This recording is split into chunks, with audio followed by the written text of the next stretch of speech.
that, oh, okay, Crystal has already sent the, the email for all the CVs of candidates. So if you can check your emails now, she just sent it to me. I just saw it. That is a document that was supposed to be sent to us by our researchers. So we will check, Crystal, if all those 10 CVs are here.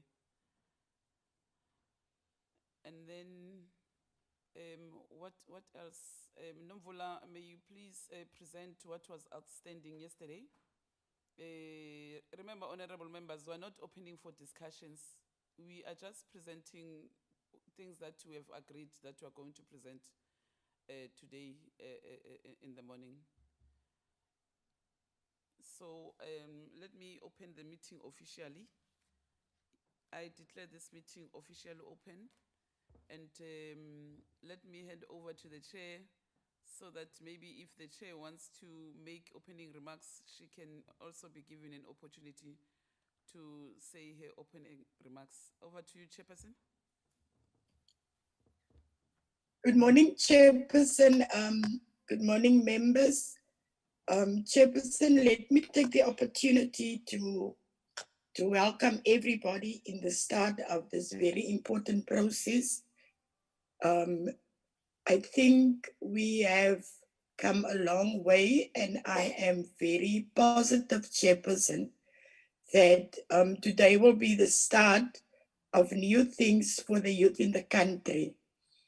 I need to thank you, Chairperson, for the leading role that you played in getting to where we are today. I also need to say thank you to all the members on this committee for all the hard work that was put in behind the scenes so that we can start with our interview process. Let me take the opportunity to thank all support staff as well as the legal team that's assigned to this process, as well as the IT team.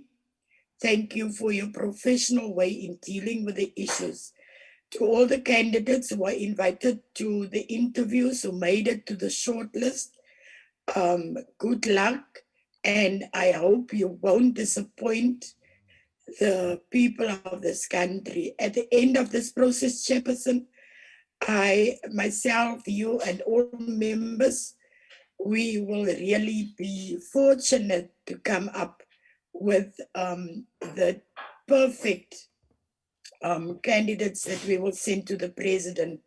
For all members who is part of this process, good luck with the process.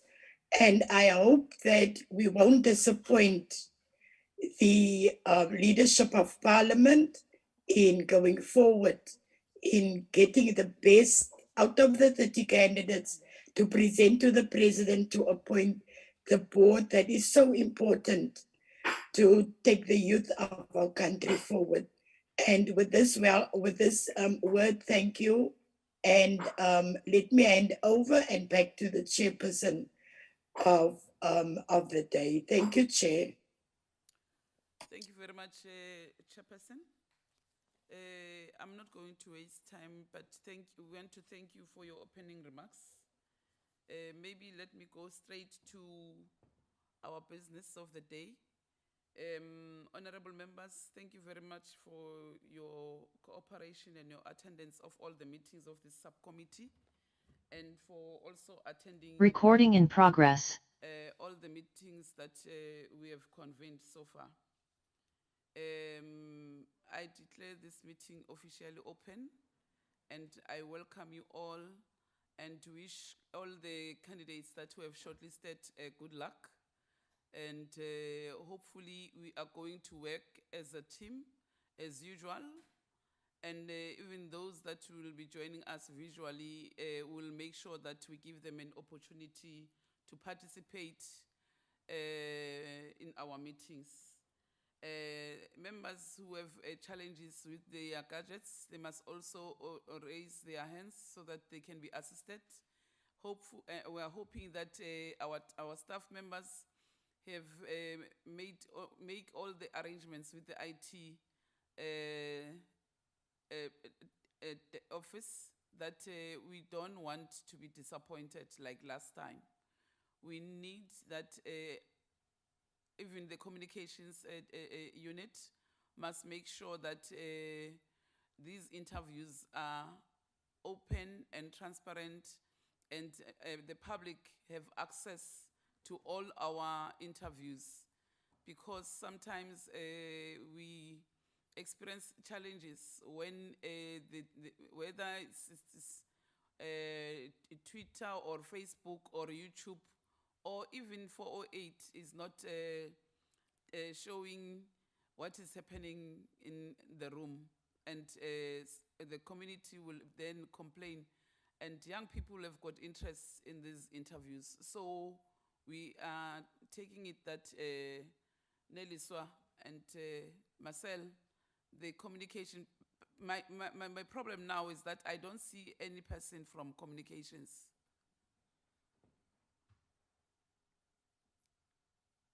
Namvula, I don't see anybody from communications. I see everyone. Research unit is here, content advisors are here, our secretaries are here, but I don't see anyone from communications. We are still awaiting Dr. Tembe and Mr. Njikela, because when we start, we want them to be part of our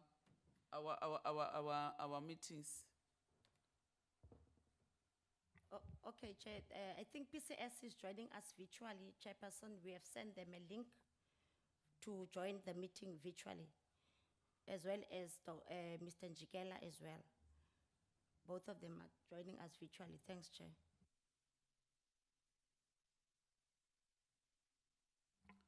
Sorry, Namvula. I was saying, Chairperson, PCS, which is the Communications Office, are joining the meeting virtually, Chair. Oh, okay. As well as Mr. Njikela. He has requested beforehand that he would like to join. But I don't virtually. see him. I want to see Mr. Njikela. Okay, we will get. I want to get be hold sure of him. that he has joined us. All right. We'll keep you updated, Chairperson. We'll keep on trying because we're trying to call.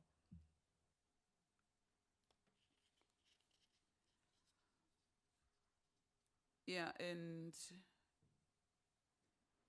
if you remember, honorable members, we have received 1,116 applications, and we have shortlisted 40 candidates, and our interviews are starting from today up until Friday.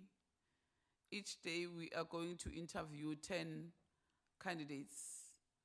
So, and we want to thank our staff members for making arrangements for all our candidates, so that they can be early and not be frustrated on how do they reach Parliament. So thank you very much. And we know that there's one candidate, is it one candidate who's going to be visual? Yeah, we will have one candidate who's going to be visual, but the rest of the candidates will be physical here in Parliament. You're welcome, Dr. Tembe. We've been waiting for you. Thank you very much. We are still waiting for the ANC to tell us who's coming, because there's one member that we don't know whether he's on visual or he's coming physical. Honorable Whip, Malika. Thank you, Chairperson. Greetings to honorable members and the staff. Chairperson, Honorable Ndongeni will replace Honorable Chabuleng since his book off sick. Okay. She's trying to connect on the visual. As soon as she's connected, they are going to inform us. Okay. Thank you very much, honorable members. That means Honorable Ndongeni will be with us until the end of the process. because we can change. So the one that is going to start with us today, that means she must be informed that she'll be with us until the last day of the interviews. So, honorable members, the score sheets have been distributed to members.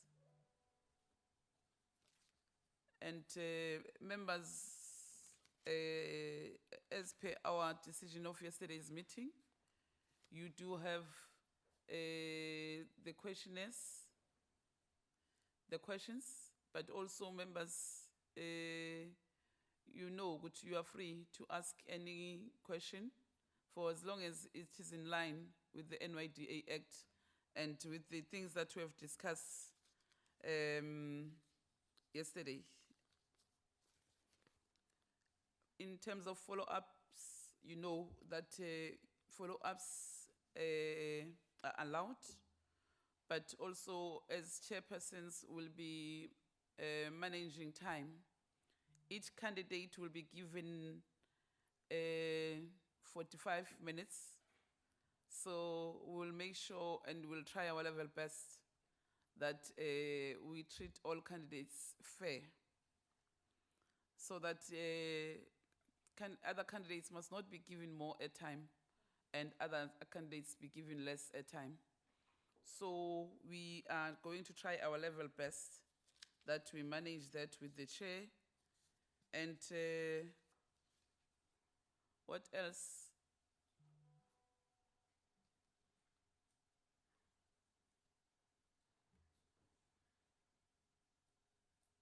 The process have been outlined yesterday, and the rules and procedure of the meeting have been presented and adopted yesterday. Even our framework, we have adopted our framework yesterday.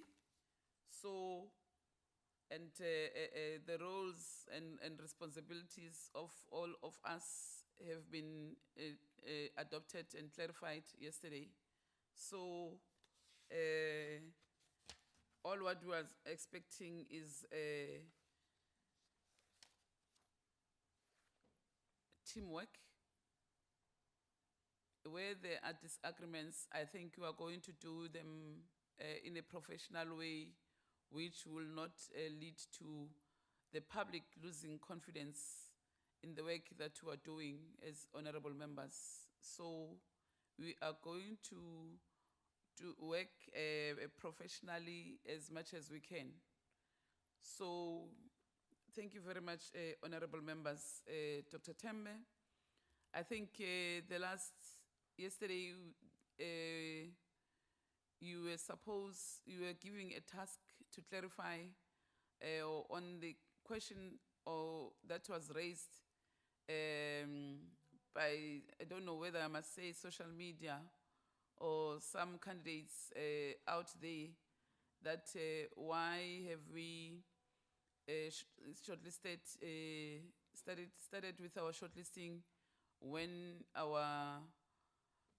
the date of public comments was not yet closed. So if you can assist us with that one, so that you briefly explain on why, whether it has a bearing from our side or not, so that we can move forward with the work that we are supposed to be doing.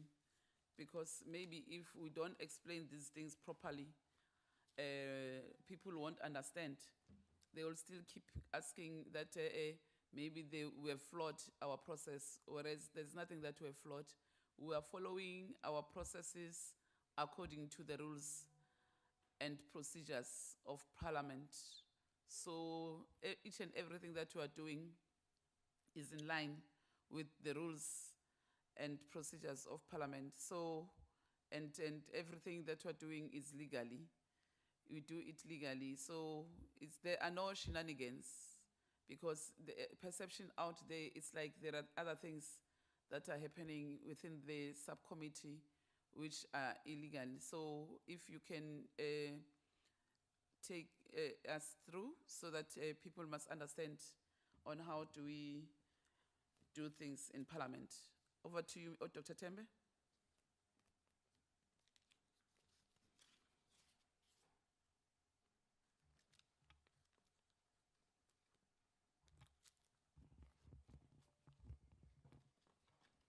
Thanks, Chair. And honorable members, as you've alluded, my brief was to clarify on the issue of why there was shortlisting before running parallel with the public comments. So that is my brief. So some of the candidates, I think it's an absurd and innocuous perception that some believe that because their CVs were not uploaded by the time there was shortlisting, they were deprived of public comment. Indeed, public comment is part of the participatory democracy in terms of the constitution, but what I need to allude to the public is that the issue of shortlisting was not dependent on the public comments. The basis for shortlisting is based on the advert, it's based on the shortlisting criteria. Indeed, the basis for uploading of the CVs was for transparency purposes, which in the end is that the public, they must know how many applicants were received. So the shortlisting of the committee does not depend and did not depend on public comments, because some feel that because their CVs were not uploaded timeously, they were deprived, so they had their application were treated unfairly. So that is not the case. Parliament decided that the public comments and the uploading of CVs should run parallel, so that it shortens the time between from the time of shortlisting and the issue of public comment, because I think it was even 2 weeks after the shortlisting has been done, so which means there was sufficient time for the public to comment on the shortlisted candidates. Secondly, I need to touch on this issue, which is people believe, some of the applicants believe that it violated the NYDA Act. The NYDA Act does not oblige the committee to publish or upload all the CVs. It only speaks about shortlisted candidates in terms of the Act.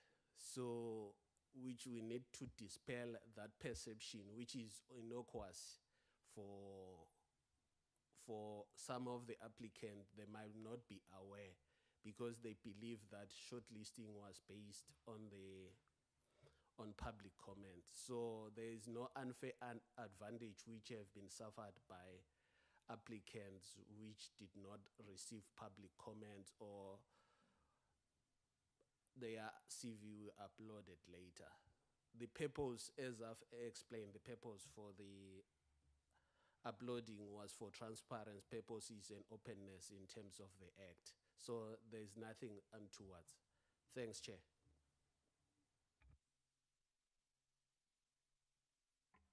Thank you very much, Dr. Tembe. Yeah, I think that's what we needed to clarify to the public. Thank you very much. Nomvula, anything? No, I have nothing to add, except to say, Chairperson, the candidate is outside waiting. Thanks, Chair. Okay. We're fine, honorable members. We've clarified what was the out there, and now we're fine. I think we are all ready. Smilani, ni serious kakhulu. Ni tense. You know, you can't be tense because you'll make our candidates to be tense too. And candidates must be free when they come in so that they can be able to answer questions. But when they are scared also, it makes them, you know, to even forget things that they know. Where is our candidate going to sit? I don't see any bottle of water. Oh, okay, that's the arrangement today. Just make the announcement, Chair, about the mic so that the cameras can focus on each and every member that is talking, please. Okay, and I was informed by, I don't know whether the IT guy, he was saying maybe we must try to speak to our mics so that they can hear what we are saying, because if the mic is that side and you are speaking, they can't hear. So we must try again to put our mask in the right position.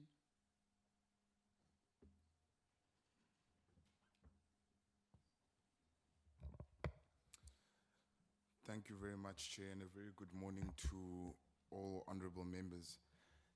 Chair, I just wanted to just clarify in terms of, you know, the questions, how those will be distributed. Are we going to ask all of us at once, or are we going to agree on a certain number to be asked by honorable members? Just to have that clarity. Thank you. Yeah, and as per our decision of yesterday, we are not going to, it's not all of us is going to ask questions. We are going to make sure that all parties, they get an opportunity to ask questions. For instance, we as from the ANC side, we have 6 members. And from the opposition side, we've got 4 members. So there's no way that all members of the ANC can ask questions. They must give other members an opportunity and other parties to ask questions. So we'll know, members of the ANC will know that how many members are going to ask questions. Ne? It must not be a train smash, because you see,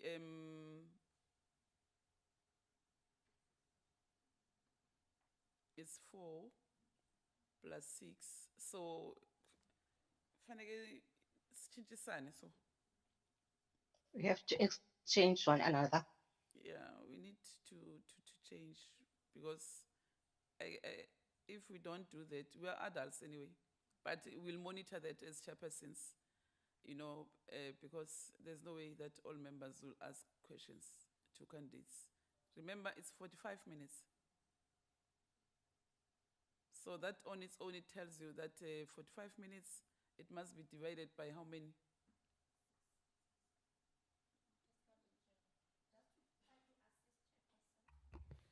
If we want to agree that at least each candidate will be asked about 6 questions, so then we can divide in terms of the number of members, maybe 4 ANC and 2 opposition for each session, and then we just rotate in that manner, Chair. So I think we will get to about 35 to 40 minutes, and then maybe the extra 5 minutes will be allocated to anyone who would want to ask follow-up or something. So just a proposal, if it's acceptable, I'm just suggesting. Honorable Bacher? Masiko?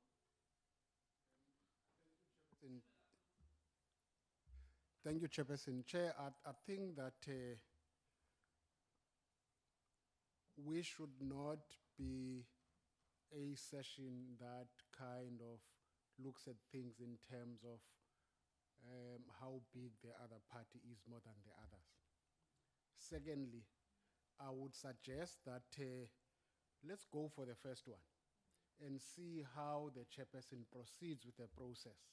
And if there are any concerns, we can then say probably this is how we should go about it to be fair. But also taking into account that we can't ignore the fact that the ANC is the bigger party amongst all of us. But also, I think it's important to cover all the gaps that we have to. And I'm saying that let's go for the first one, and then from there, we'll see if there are concerns. But let's leave it open for now. That's what I want to suggest. Thank you, Chair. Yeah, thank you very much, Nomvula. In fact, we are supposed to be sitting here. I told you yesterday, come and sit here.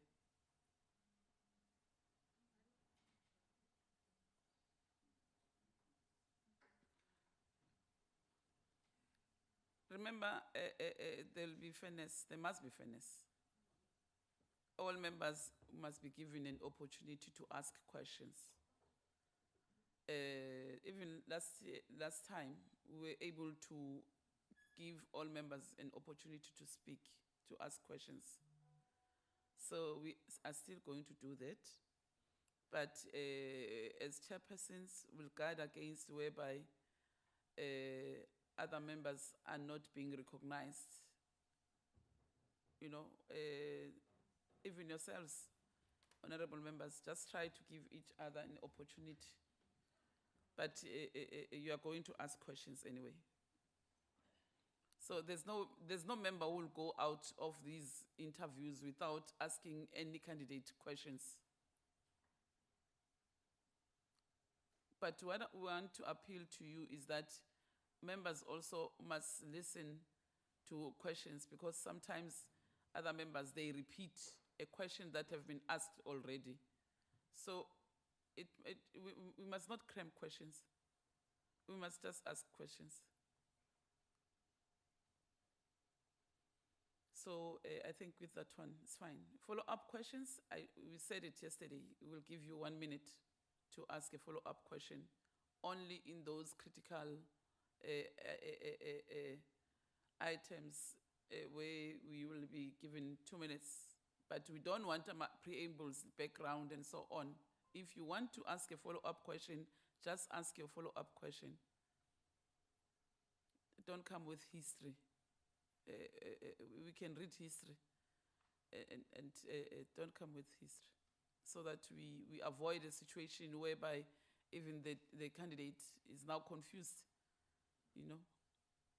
So, but I think those were the few things that we needed to address before we start with our interviews.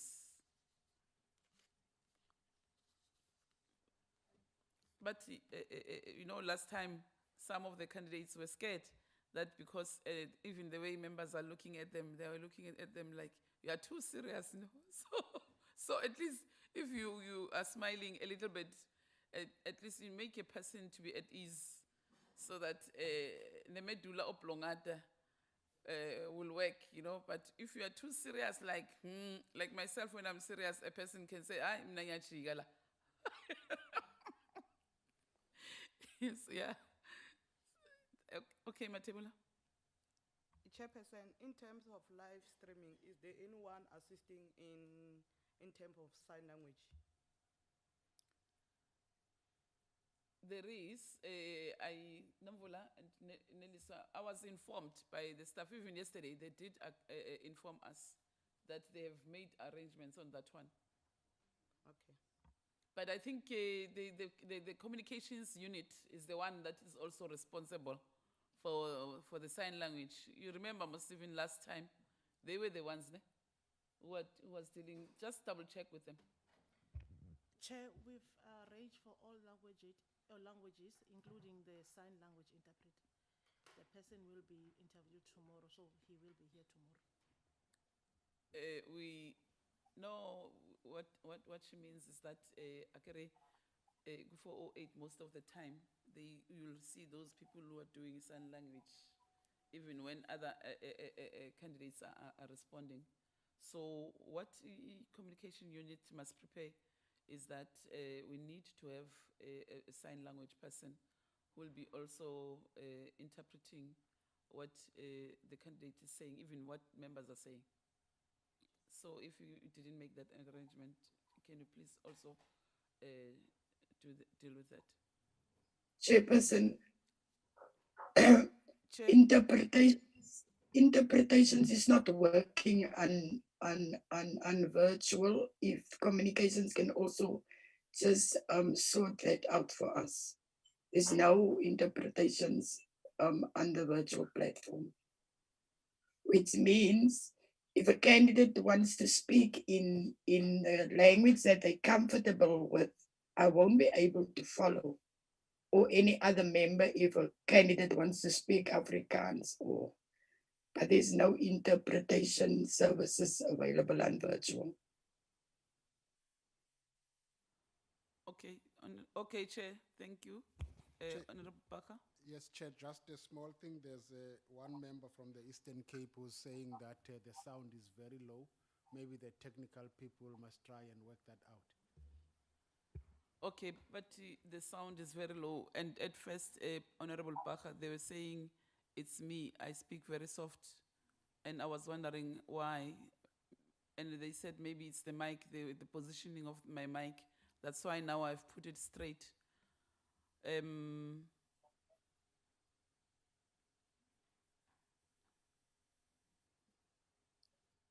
The technicians are around here. They can hear us as we are talking, but we will alert them. So all the support services, including languages, they are all on the system. Isashat Nelisa is trying to activate the interpreting services. Otherwise, all the official languages have been requested, so they should be on the system once activated.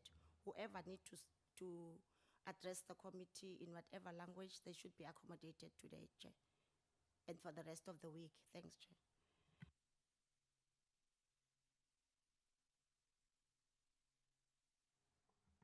Okay.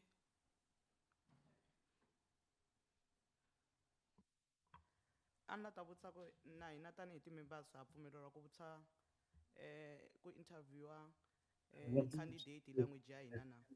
We are also allowed to interview candidates in our own languages.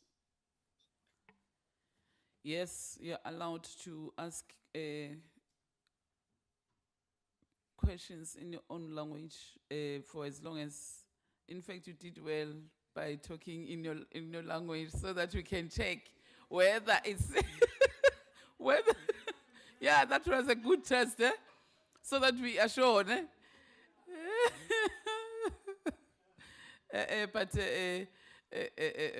But Matebula, I can imagine you are asking a Zulu person, a Tswana person. But it's fine, you're allowed. And last time, Mam Kawola was asking them in her own language. And even some of us, we were just doing it. And there was an interpreter. We did have interpreters in our room. And I think we also need them. But I can see, this time I think they are advanced. Because the minute you speak in a vernacular language, they interpret, so it's fine. No, it's fine. Yeah. I think in terms of the logistics and other things, we are covered. We can start with our first candidate. Yeah. Okay. Whoa, Marcel, wait. Chair, I was just saying the sign language issue needs to be sorted. I mean, we are a committee of persons with disabilities, so I really believe that we should prioritize the sign language before we continue. Ajik, bayizwile. Siyishilo ukuthi mabayenze.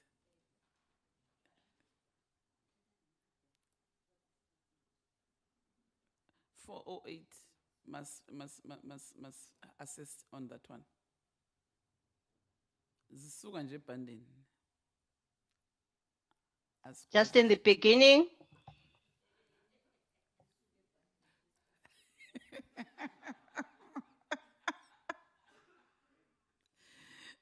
Okay.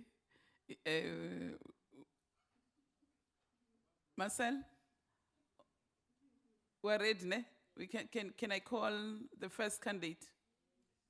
Okay. Yes, Marcel? Ngitheni smile, ningiyekile ukuba too serious. Ngithusa abanye abantwana.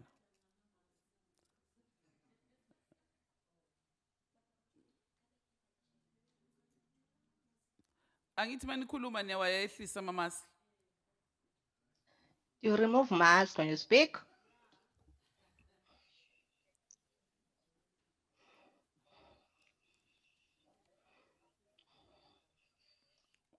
Oh, the sound is okay now.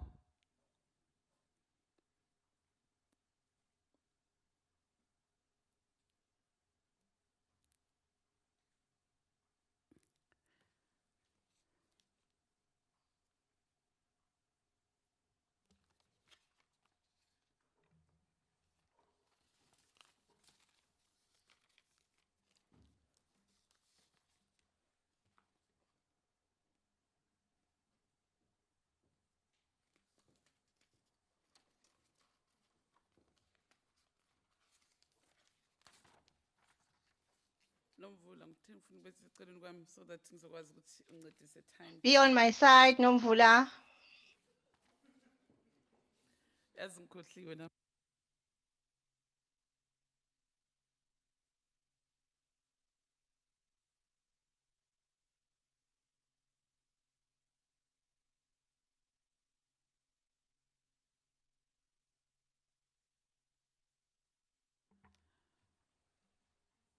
Yeah, our first candidate is Ms. Zanele Mabaso. Honorable members, I think you have your score sheet, and the score sheets are written candidates' names.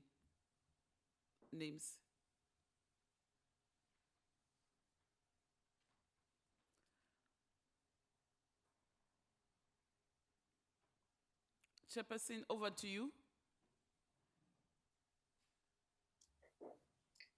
Thank you, Chairperson. Good morning, Zanela Mabaso. I hope you feel welcome within this interview. I want to ask you to relax, sit back, and you may drink some water through this process. And good luck with the interview, but most of all, enjoy the interview. I will ask members in the house to introduce themselves before we will continue with the questions. Ms. Mabaso, my name is Member Gillian.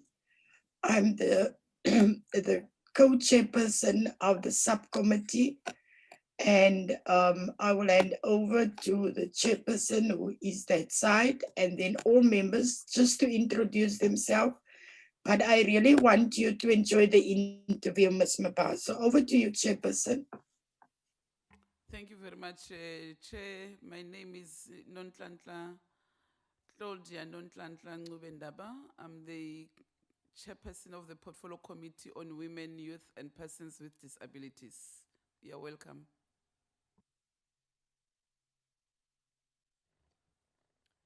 Thank you very much, Honorable Chairpersons.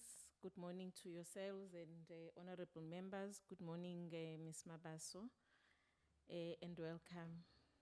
My name is Figile Masiko. I'm a member of the subcommittee. Good morning, Chairpersons. Good morning. My name is Audrey Malika. I'm a member of the subcommittee. You are welcome. Thank you very much, Chair. Good morning to all honorable members, and a very warm welcome to you, Zanele Mabaso. My name is Luyolo Mpiti, and wishing you well.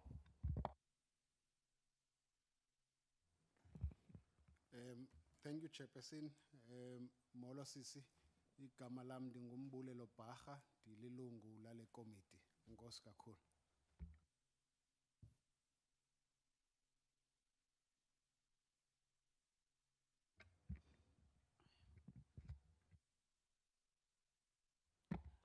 Thank you very much, Honorable Chair, and good morning.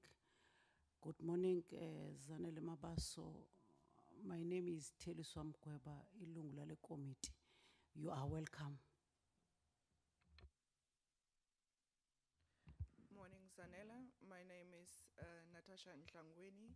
I'm a member of this committee, and then all of the best with your interview. Thank you. Good morning, everyone, and good morning, Zanele. My name is Buitumelo Joyce Maluleke, and good luck with your interviews.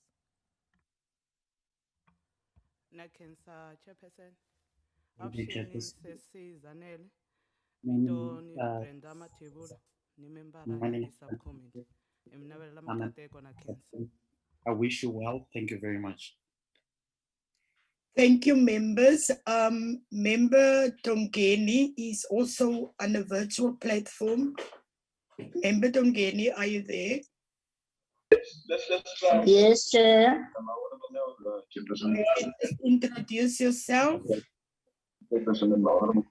Okay, Chair. Molweni malungu eParlamente, molo nawezanele igama lam ndinguNokuzola kaNdongeni. Yes, honorable members and news Zanele, I'm Member Kuzola yale Ndongeni, a member of this Mm. committee. Thank you. Thank you, Member Tongeni. Ms. Mabaso, I just want to inform you that your interview will be fair in the process, and I will now direct members who are assigned to ask questions to start with the questions. I will start with the question number 1.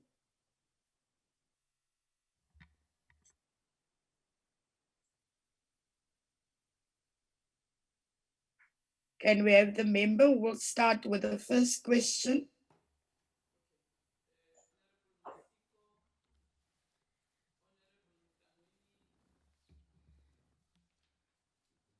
Honorable Masiko, Honorable Natasha Ntlangwini, and Honorable Malika. Any other member? Honorable Mpiti, Honorable Maluleke. In that order. Thank you very much, Honorable Chairperson, and good morning once again, Ms. Mabaso. Congratulations on being the first member. You are the icebreaker for this process, so you've actually got something to write home about.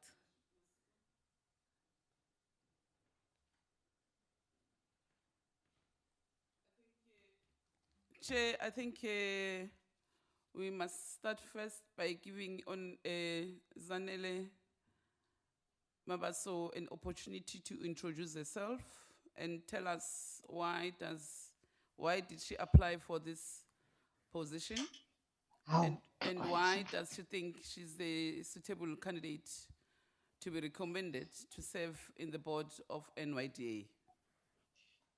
Thank you, Chairperson. Yeah, and as she introduces herself, she must also tell us her participation in the youth structures.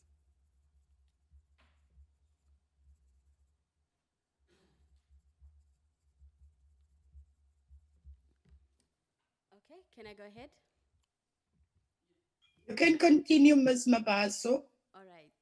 So I guess before I introduce myself, I also do want to extend thanks for the introductions. And then also, if I could table 2 submissions before I introduce myself through you, Chair. You must know what you've got only 5 minutes for this question. So That's whatever all whatever you do, it's within that 5 minutes. I'll try to capitalize as best as I can on this question. So the first is I would really appreciate obtaining assurance and affirmation that I can say what I need to say without any interruptions or interjections. Yes, that will be granted to you. That's great. Thank you. Secondly, it would be to also just recognize that There is a lot of excitement and also pressure that comes with being the first candidate to interview, especially after having led the dissolvement of the previous process, where we had to initiate a petition. We had to engage young members of parliament to sponsor our petition to the National Speaker of Assembly. We wrote letters to the Speaker of National Assembly and the chair of the NCOP. We also had to mobilize civil society, youth-led organizations to stand with us to see the flaws and discrepancies and irregularities that we noticed that led to the dissolvement. I think in addition to this, we also had to lobby the president to let him know that he cannot accept the report that was tabled by this commission by virtue of all of the irregularities that we had noted. And we also engaged with the state attorneys on behalf of the president. We mobilized chief whips to sort of ask them to not accept the report when you had the opportunity to debate it. And all thanks to the ANC Chief Whip Penny, who also saw it reasonable to have this report rejected. In addition to that, we had to consider strategic litigation to get the process dissolved. So I'm mentioning all of this because as excited as I am to be here, I'm also a bit disappointed at the fact that to get on the seat, we had to go through all of those processes so that you can also recognize the need to radically depoliticize this process. So that's the first thing I wanted to say. In introducing myself, I'm Zanele. I'm based here in Cape Town, in the Western Cape. I just flew from Johannesburg because my work is national.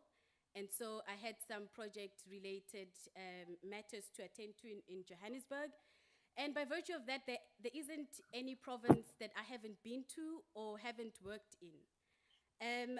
Professionally, I work for a civil society organization called Sonke Gender Justice. It's one of the most influential, impactful, responsive, and committed organizations to holding government accountable. And there I've been responsible for policy development and advocacy, as well as community education and mobilization, where I am currently managing a budget of 10 million rands, and also supervising staff, including independent consultants and a group of volunteers in the different provinces that we work in. I would also mention that my work transcends policy development and advocacy, sexual reproductive health and rights with a component of mental health, as well as gender-based violence, addressing gender equality at a national, provincial, and local level, as well as regional and international level.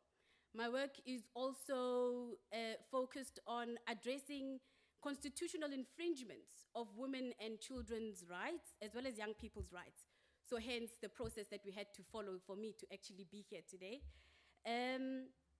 And also, yes, so I've traveled to about 33 countries and probably a lot more, 18 being in Africa, and most of the work that I have been doing is related to women's rights, their health and well-being, as well as young people's leadership, advocating for their meaningful engagement in decision-making processes, because I believe that young people need to be integrated in strategic leadership positions. And lastly, I'm not sure if I'm hearing someone speak. I am affiliated with over 400 civil society organizations. Chair, sorry. Chair. I was asking Ms. Zanele Mabaso as he conclude because the time is finished on that question. Okay, that is fine. I can just say one last point, that I'm affiliated with 300 over civil society organizations working nationally that sort of have beneficiaries close to 2 to 5 million. So yes, that's the last submission I'd make on this question. Thank you, Ms. Mabaso. Can we have the next member to ask the question?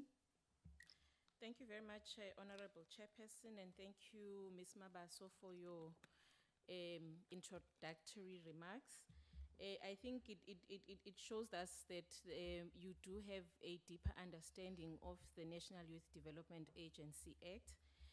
So one would like to ask you if you could briefly elaborate on your understanding on the functions of the National Youth Development Agency in terms of the Act. Thank you, Chair.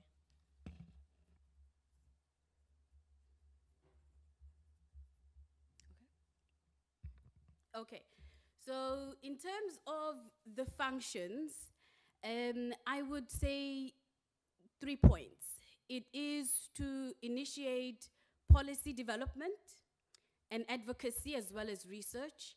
It is also to ensure the implementation of youth development programs, such as the National Youth Service Program and many others that the NYDA has since initiated since the enactment of this act in 2019. As well as just ensuring that the youth development agenda is addressed in all its different facets, and just making sure that the NYDA contributes in the advocacy related duties to ensuring mainstreaming of young people within the different arms and departments of government.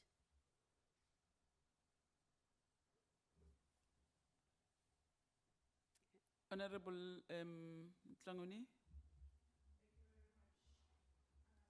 Can you just switch off your mic, please? Yeah, thank you. Oh, was it you, Chair? Oh, okay. Thank you, Zanele. What I want to know, if you were to be a board member of the NYDA, what will you do to curb political interference in the board, as you have mentioned, and also to consistently abide by the guided principles of the youth development? What will you do as a board member? And I see on your CV, as you have mentioned, in terms of your work with NGOs that focus on gender equality, inequalities and gender justice. How will you ensure that this is strictly advocated also on this board as a board member? Yeah, do you understand? Advocacy. Thank you. Okay, thank you for that question. So in order to ensure the decentralization of political interference in this board, I think the responsibility would start with this committee. From interviewing me and a lot of all the other candidates that have to interview for the rest of this week, by making a conscious decision to remove political affiliation as a criteria, if I could so say, invincible criteria to deploying suitable candidates for the board. That is the first thing. If this committee can ensure that it sort of deploys candidates that are suitable for the position on the board, who are young professionals, who are part of civil society, independent, non-partisan candidates, it would make our participation on the board a lot easier to realize the question that you just asked. How do we sort of demystify political interference? So it is also critical to mention that the NYDA is not an independent body. It's not a civil society organization. It's a statutory agency. It is an extended arm of government. So you cannot at all divorce it from the political alignment. So I think what I would personally then do would be to just make sure that when we fulfill our roles and responsibilities as board members, we do so not in the interest of fulfilling political party interests or our own interests, but to fulfill the needs and interests of young people that we are meant to serve. Now, I hear a lot, I hear it being said a lot that the NYDA serves the whole country. It is ideally meant to serve the whole country, but it only serves 10% of the whole country. And I think 10% is actually quite generous, because if you look at the annual reports, you'll see that it has reached less than 500, well, at least 500,000 young people nationally. So that tells you that the NYDA has still a lot of work to do in terms of removing itself from political culturalization and alignment, and acting in the best interests of young people in the country. And then in terms of advocacy, I would ensure that I prioritize advocacy on gender-related issues, gender equality, gender inequities that are affecting young people on the ground at the moment. And so there are a lot of policies and acts that speak to these instruments, and the NYDA board has to ensure that it complies with regulatory frameworks and instruments that, you know, govern the agency itself. So it would just be to ensure that we adhere to those regulatory instruments, as well as strategies and plans from the Department of Women, Youth and Persons with Disabilities, and a lot of other departments that focus on youth, and make sure that we implement according to that. Just a follow-up question. You are saying the NYDA has just reached 10%. Why? Because from our understanding is that the NYDA has established offices in almost all the provinces. And if you look at their annual report also, you can see on the things that they've done. So maybe we just want you to clarify us and qualify your answer properly, so that we can understand your point. With pleasure. So if you look at the annual reports, they provide a very detailed number of beneficiaries that the NYDA has managed to reach each single year. And you will notice that, for example, they only reached close to 1,000 young people in terms of the grant program and SMEs.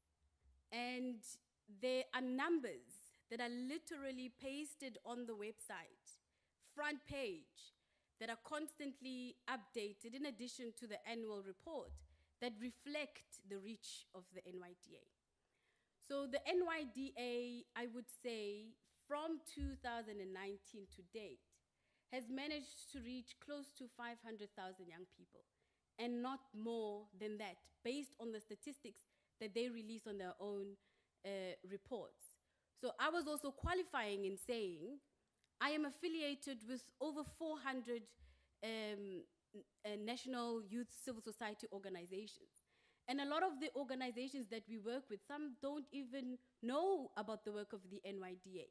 The NYDA had a meeting in Birchwood on the 30th and the 31st of March to look at the IYDS.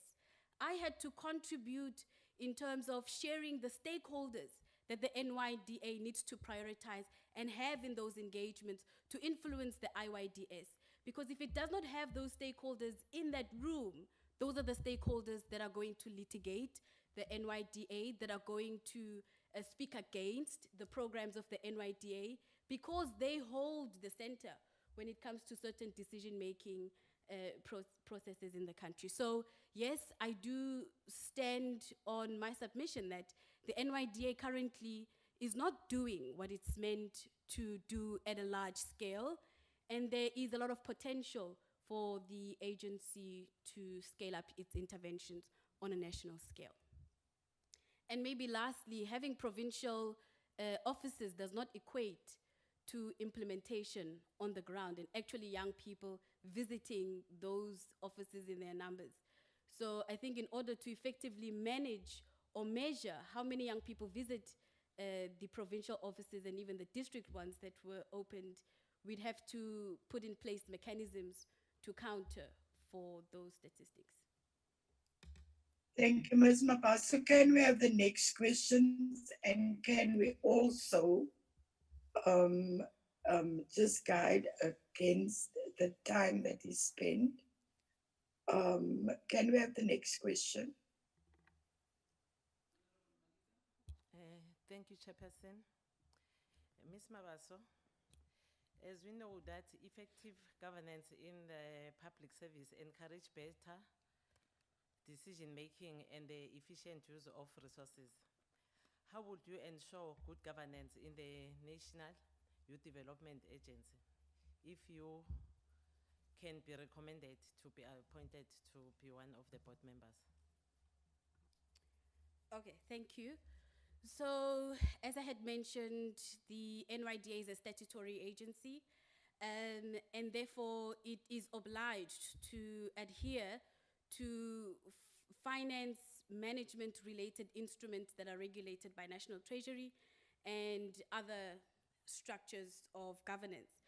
So it is just to ensure that we adhere to the compliance requirements of the PFMA, the MFMA at municipal level. And I am aware that the NYDA board has 6 standing committees. And some of the committees that deal with finance related and good governance related actions are the investment committee, the ethics and risk committee, as well as I think there's an audit related committee. So deploying board members strategically into those committees will ensure that we adhere to good governance principles. Also, there's the King 4 report on good governance that all project managers or board members have to adhere to when they're elected in executive level positions.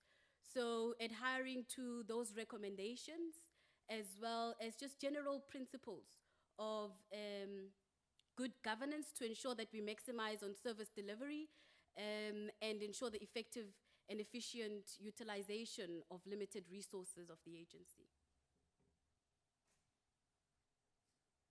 Thank you, Ms. Mabaso. Can we move to the next question? Honorable Bacha.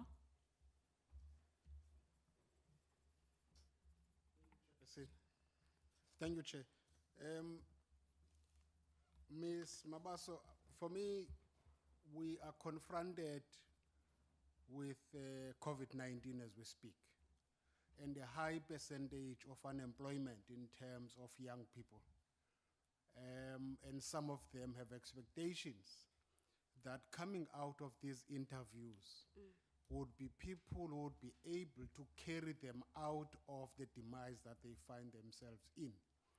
If you were to be successful, what is it that you think would be you would do to ensure that there's better livelihood for young people in terms of jobs, in terms of whatever that they can do to get out of the situation that they are in? Thank you so much. Okay. I'm tempted to share innovative ideas that could challenge the status quo and change young people's lives in terms of, in terms of unemployment.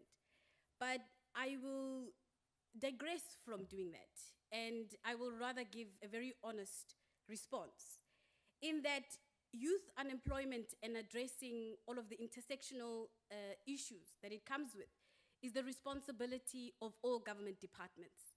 There are youth directorates that have been established in all of the government departments, which are to a large extent invincible, and they are mandated to create policies and strategies to address unemployment within their different mandates. And currently, are they doing that?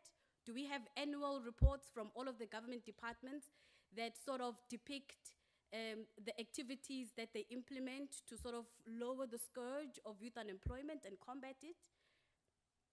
That is the question I would pose. And then secondly, there are government departments that specifically provide funding to young entrepreneurs and finance SMMEs and sort of scale them up. You have CIFA, it's a financing sort of structure, or CEDA, is it CEDA now? You also have DTI, and they have a youth employment program. And I could mention quite a few. They're there. All they need to do is be more visible, make sure that young people are able to access the funding, as well as access to opportunities to be employed in their different departments, and scale up the interventions that they currently have.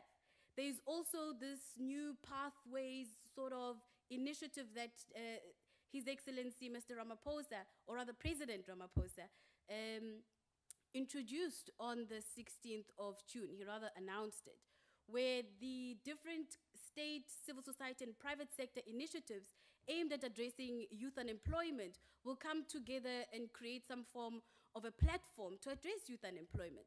So you have your Tsepo 1 million, you have your Harambe Youth Incubator Employment sort of service. You also have the YES program. So they need to come together and ensure that they scale up and address youth unemployment as they are mandated to do with the government investment that they do receive. And lastly, it would be to just maximize and scale up on the initiatives that the NYDA already has. So they have 1,000, they fund 1,000 entrepreneurs or businesses in 100 days. How far has that gone? And there's a lot of, I think, grant and voucher related programs. They need to upscale on those initiatives and just make sure that they reach more young people. And once you're able to do that, then you will be able to somehow leverage on the threshold of youth unemployment and bring it significantly down. So those are some of the proposals that I would sort of drive to make sure that the government departments, most especially, adhere to their mandates to address youth unemployment and all other related issues at a national level.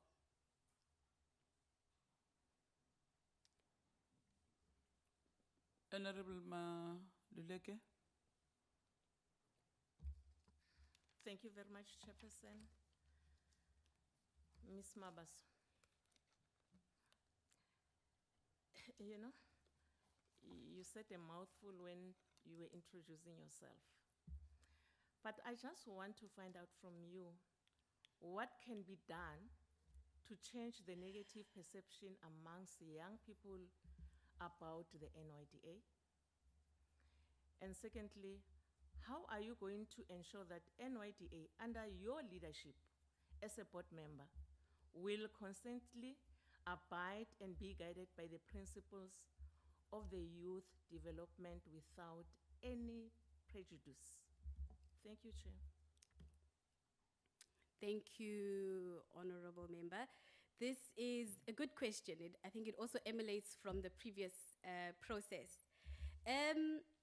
So the first thing with removing the negative perception that young people have on the NYDA starts with this committee, again, that you need to make a conscious decision by doing the right thing. And the right thing is that you begin a process of radically depoliticizing this entire process of appointing board members for the NYDA. It is very instrumental and very important that you try your level's best to do that with this process. Because the NYDA board has a history of political culture, or it's been politically culturalized to sort of assemble that it is a structure where the Young Lions or the ANC Youth League comrades get priority in holding positions on there. I'm trying my level's best to contain what I want to say. But, so it's very important that this committee makes a conscious decision to depoliticize, radically so, who they appoint on the board, and also to just ensure that the board members that occupy that space are those who have the best interests of young people at heart. And most importantly, that they are professionals, that they're suitably qualified, they have the experience, the expertise, the capabilities, as well as the ability to preside as board members on a government structure at that level. So those are some of the things that I would recommend be done to depoliticize this entity. Secondly, on what do the work do to, sorry, your question was? I can repeat it for you. How are you going to ensure that the NYDA, under your leadership, yes, as a board member, will consistently abide and be guided by the principles of youth development without any prejudice? Yes, perfect. So I think it would just be to ensure that all those who I would be leading on the board with are familiar with the principles of youth that are identified in the NYDA Act, and they have a strong consciousness with regards to the issues that young people are faced with, and they are moved themselves to want to make sure that they do not place their personal interests before those of young people, because once you do that, that's when prejudice, discrimination, prioritizing certain people occurs for certain opportunities that the NYDA provides. So at best, I think that would be my response to this question. Maybe just a follow-up question. In terms of the NYDA Act, the Act is silent in relations to the qualifications. And if you look at the statistics, most young people who are unemployed are those that fall in a category of not having even a degree, nor a matric. So, so if you are appointed to serve in the board, how are you going to accommodate that category of young people? That's great. I think the first thing we must recognize is that being on a public sector board is an executive level position. And for an executive level position, qualification needs to take precedence. So this act is silent on the need for qualifications for this particular board, but I want to also add that I was part of the NEDLAC NYDA Amendment Bill Technical Task Team. And this was, I think, after the public participation process, and they put the final comments together and presented it to NEDLAC, where we had the labor, business, and community constituencies there. And I was part of the youth sector that drove the agenda to ensure that the amendment bill considers qualification as one of the necessary prerequisites of applying and being considered as a candidate for a board position. Also, in that is to recognize that, yes, it's not an entry-level position. And so candidates that do not have qualifications, it is good to assess their other credibilities, but we must also put it at the back of our heads how they would effectively contribute at board level with all of the other actions that they have to be responsible for if they're lacking in certain spheres such as education, which is a source of information and knowledge building. And then for young people that don't have qualifications for other positions in public service, I think the president did in 2018 or 2016 proclaim that experience would not be a prerequisite for entry-level positions. And I think that was a very important step towards the right direction in ensuring that even young people who don't have sufficient qualification or experience are still able to be considered for public service deployments. Thank you, Ms. Mabaso. Chairperson, is that all the questions? There's a hand from Honorable Natasha. Okay, let me hear. You can continue, Honorable. Thank you very much, Chair. Just a quick one, Zanella. You have mentioned earlier on you are managing a budget of 10 million or even less.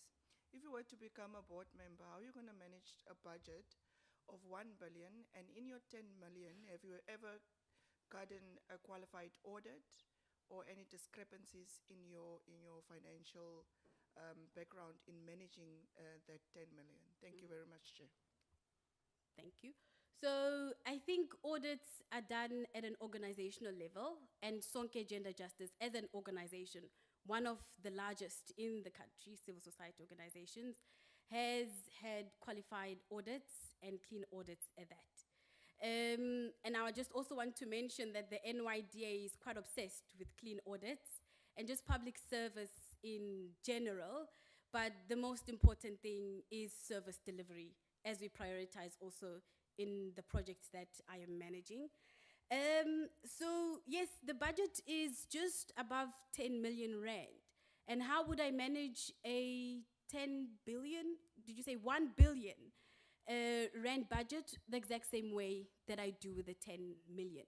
Make sure that you have financial management experience and expertise, of which I do have, knowledge of how to effectively and efficiently manage a budget of magnitude amounts, of which I have vast experience in doing that, and just ensuring that you adhere to finance management related compliance measures, and yeah, adhering to whatever internal protocols there are there, so as to ensure that there isn't any incidences even of fraud or corruption and so on. And I know that there are instruments that guide on that, such as the Act on Combating Corruption and so on. So I am very well cognizant and acknowledgeable about how to run a project effectively and the budgetary implications of that as well. I just want to mention, I think I forgot during my introduction, that I hold a master's degree in HIV/AIDS management from the University of Stellenbosch. And I am concluding a master's in sexual reproductive health and rights from the University of Pretoria, the Center for Human Rights, so that's in its final stages. And I'm registered for a master's degree in development policy and practice at the Nelson Mandela School of Governance at the UCT. And in addition to this, I have a string of other qualifications that involve subjects such as economics, business management, and finance management, and so on. Thank you, Chair. Mabaso. Honorable Masigo. Clarity on whether she had mentioned that they received an unqualified or qualified audit opinion. Meaning the NYDA? Oh, okay. It's been clean audits. Yeah, that's the best that I could say. Okay. Do you have a follow-up? No, it's not a follow-up. She had mentioned that it's a qualified and clean audit. So I think those are two opinions which are far apart. Contradicting, yes. Contradicting, yes. So to just clarify on that clean audits that I can confirm, we also have all our annual reports and financial statements on the website, online, just like the NYDA releases all of its annual reports online every year with all of the details around the opinions from the auditors. We are done, Chair. Thank you very much, Ms. Mabaso. Thank you for your honest answer to the questions.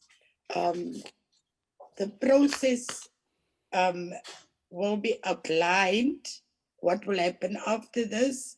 through our staff members communicating to all candidates after we finished with the process. I want to wish you well in your further endeavors, uplifting the youth. And thank you, members, for this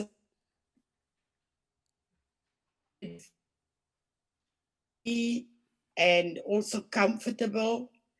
And this interview is now over with you, Ms. Mabaso, and good luck in for everything that you do in the future. Do you have any question? Yes, I was just about to ask if this process does not allow for questions. But I have just 4 questions. Ms. Mabaso, you can continue with the questions, but I must just alert you that the time has expired. Okay. I just have 4 brief questions. So, It can be 4. the first, Ms. Mabaso, it can be 4. it can't be 4. Yeah, the I'm question limited that to you need 2. to ask is in relations to the process. Yeah. So there has been some public contention that has arisen with this second process, and there is some worry that it could once again lead to dissolvement unless addressed on the onset. So one of the issues emanating from this process was the premature shortlisting of candidates. And so we just wanted to get some clarity as to whether the issue of having on the 17th of May uploaded the CVs and opened the public comment and participation process, shortlisting on the 26th, while the deadline is on the 6th of June, if this will have any form of impact on the process itself. And then also in this question would be to recognize that 5 of the nominees from the previous 7 list that was tabled in the previous report are part of this process. And there is a request for clarity to determine whether these 5 nominees were included in this process automatically by virtue of being in the top 7, and whether we should expect all 5 once again to make it on the list of the 12 to 14 nominees that you will be tabling to the president for enactment or sign off. Let me respond to the first one. In the morning, before we started with the interviews, that process, the issues that we have raised was clarified by our legal team on why have we shortlisted before the closure of the public comments, and what is the purpose of us publishing the CVs of all the applicants, whether it has a negative bearing in our process or in terms of what is said outside by the people or whoever is raising it. In terms of us in answering whether the process will be litigated because of flaws or what, it's a no. We are doing our work according to the rules of Parliament. And in terms of us, why? The reason that we publish the CVs in our parliamentary website is that it's because we are promoting transparency and participatory democracy, that as South Africans must know who are the candidates who have applied for NYDA. And also the public comments, we receive them as and when people want to comment, because you know other people, they think when they write public comments that maybe 40 people we want Zanele Mabaso to be appointed in the board. They think maybe others, they think it's they are lobbying, you know, and they're thinking maybe we're using all those things for the process. But our legal person, Dr. Tembe, clarified the whole process today, this morning. And then in relations of the other candidates that you ask us whether they will be automatically be recommended again. No, it's a no. It's not going to happen like that. Everyone in this process will be treated as a new candidate. So everybody will come and be asked questions, and people that will be recommended on merit. So it's not automatic. Yeah. Thank you, Chair, for clarifying that. My other questions were just related to my concerns on the NYDA IYDS, which is a cut and paste of the MTSF instead of the NYP, but I will reserve that and address them to the CEO, as I already have initiated. And the other was on the Presidential Youth Working Group, to just share that since the inauguration of the 6th Parliament under the administration of Ramaphosa, there hasn't been a sitting on the Presidential Youth Working Group. And we are still waiting for the nominees to be signed off by the President and the sitting to take place. And we need the NYDA to spearhead that process in terms of calling for the President to convene the first sitting. And I hope that members in this committee will assist in putting the necessary pressure to have that first convening. Young people are drowning under COVID-19 and other issues, and we need to prioritize them and remove them from the shelves. I think other than this, that is all I wanted to share, and just to put confidence in the committee and just request very humbly so on behalf of young people that you do the right thing and you radically depoliticize this process and you put qualified young professionals to preside over this board. Thank you, Chair. Thank you, Ms. Mabaso. Chairperson, we can excuse Ms. Mabaso now and then move over to our next candidate. Thank you. Thank you very much, Chair. Bye.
Morning, Ms. Maponopono. Honorable members, it's Ms. Maponopono.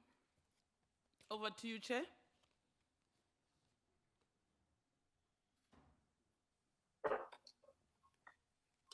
Good morning, Ms. Naledi Moponopono. I want to welcome you to this interview on the board of the NYDA.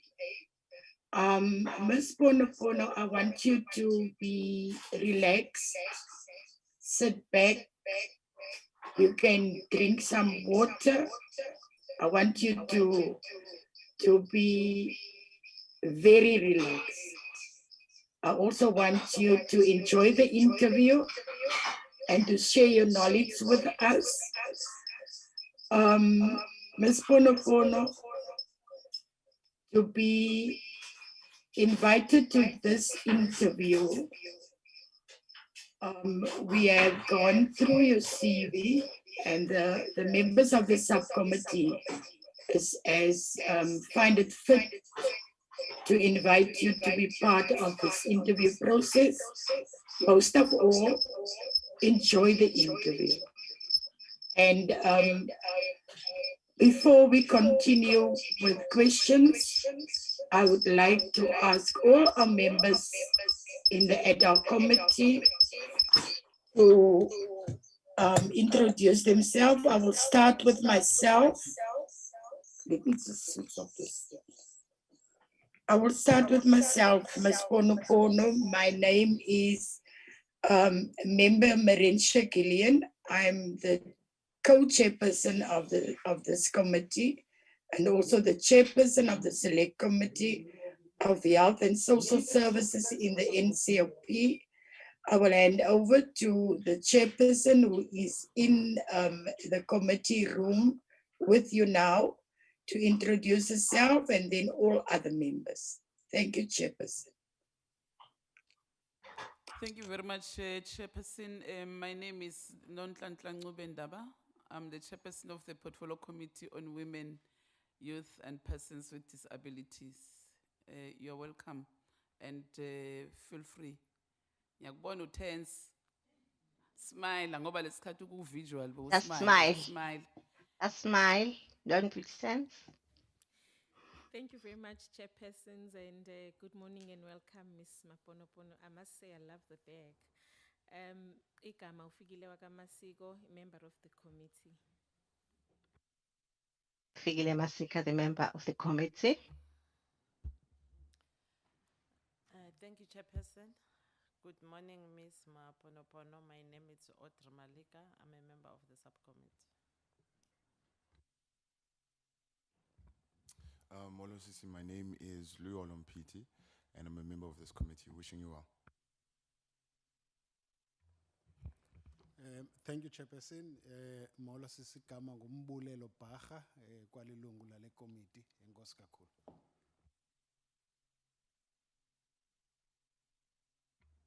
Thank you, Honorable Chair. Good morning, Ms. Maponopono. My name is Teliswam Gweba, and you are welcome.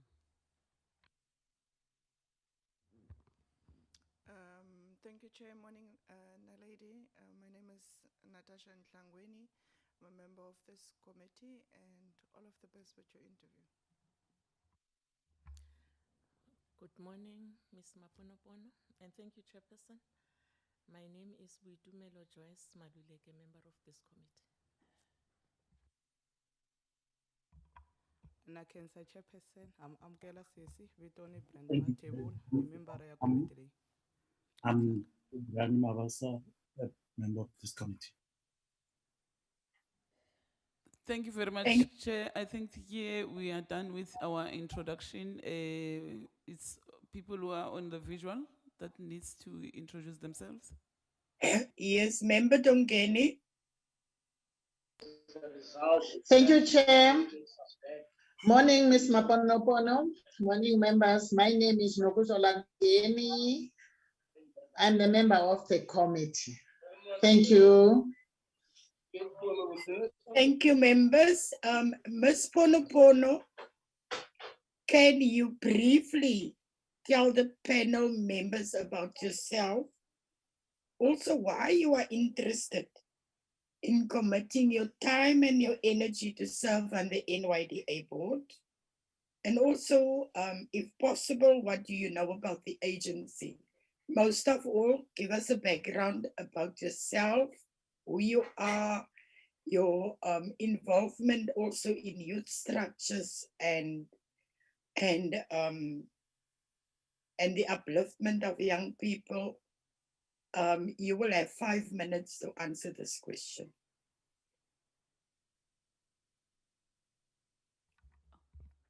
Thank you very much, Chairperson.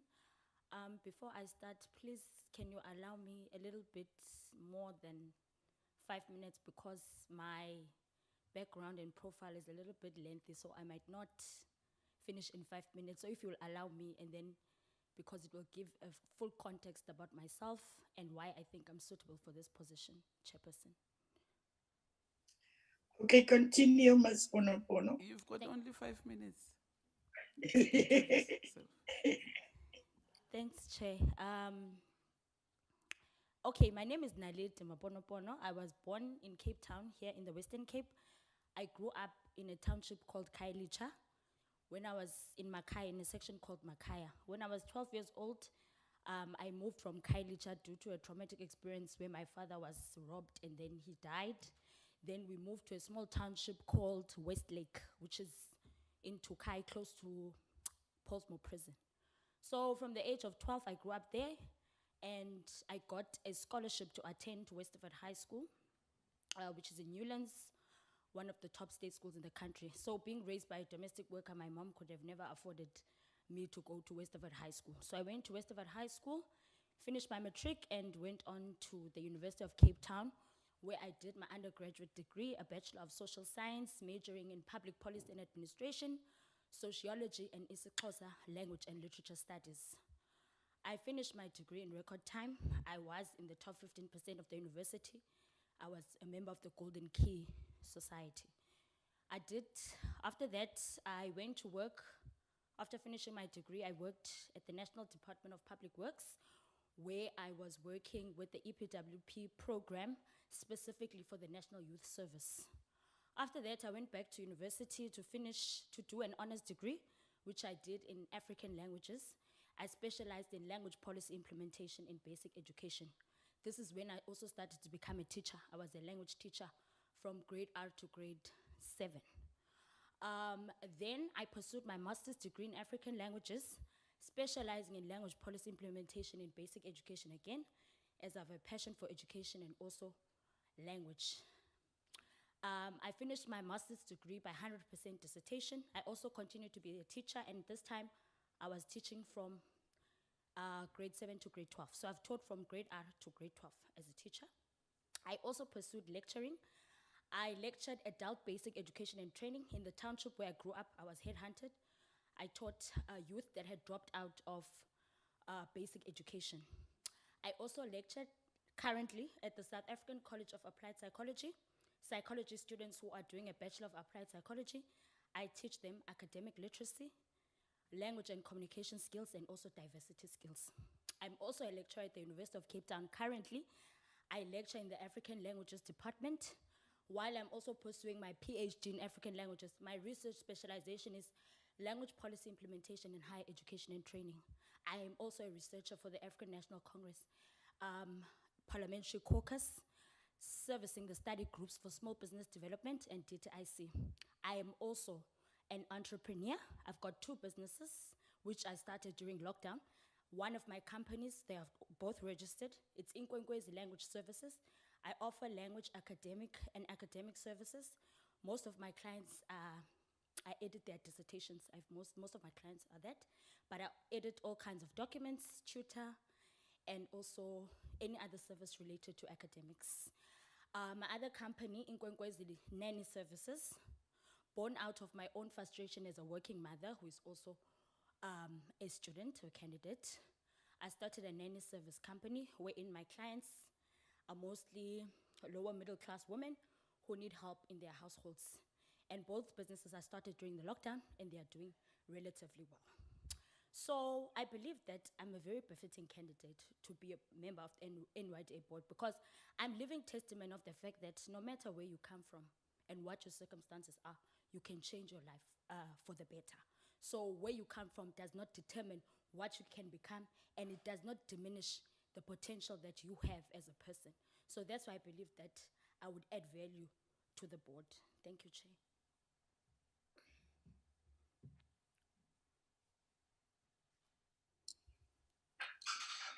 Thank you very much, Chairperson. We can continue with the questions if you've got the members in order. Okay. Thank you very much, Chair.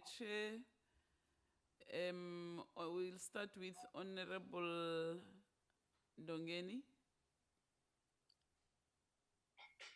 And Honorable Mkweba, Honorable Mpiti, Honorable Matebula, and Honorable Ntlangwini. Your job, competent, professional, and to the best of. You must never be deterred by those who you can continue in terms of your credibility and their Okay, thank you, Chair. Morning. What's going on? What's going on there? Can you switch Hello? of the other guest? What is it that the department is doing to fast track the implementation of that particular system? May you please switch off your TV? Okay.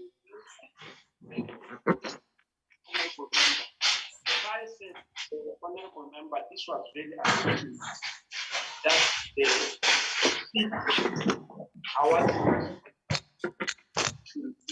Sorry, Chair, for that. It's fine now. Okay. Hello? Yes. It's fine now. Yeah. Okay. Sorry for that. Morning, Miss Maponopono.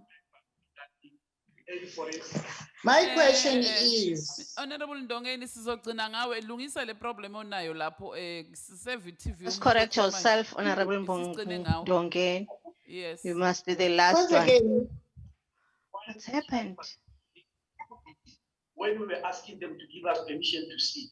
Thereafter, in order to mitigate. What's going on?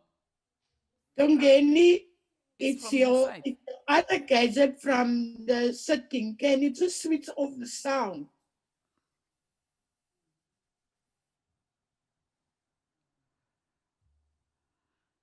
Yeah, thank you very much, Chair. Let's get honorable members, Honorable Mkweba. No, thank you very much, Honorable Chair. And your introductory remarks, Honorable Maponopono.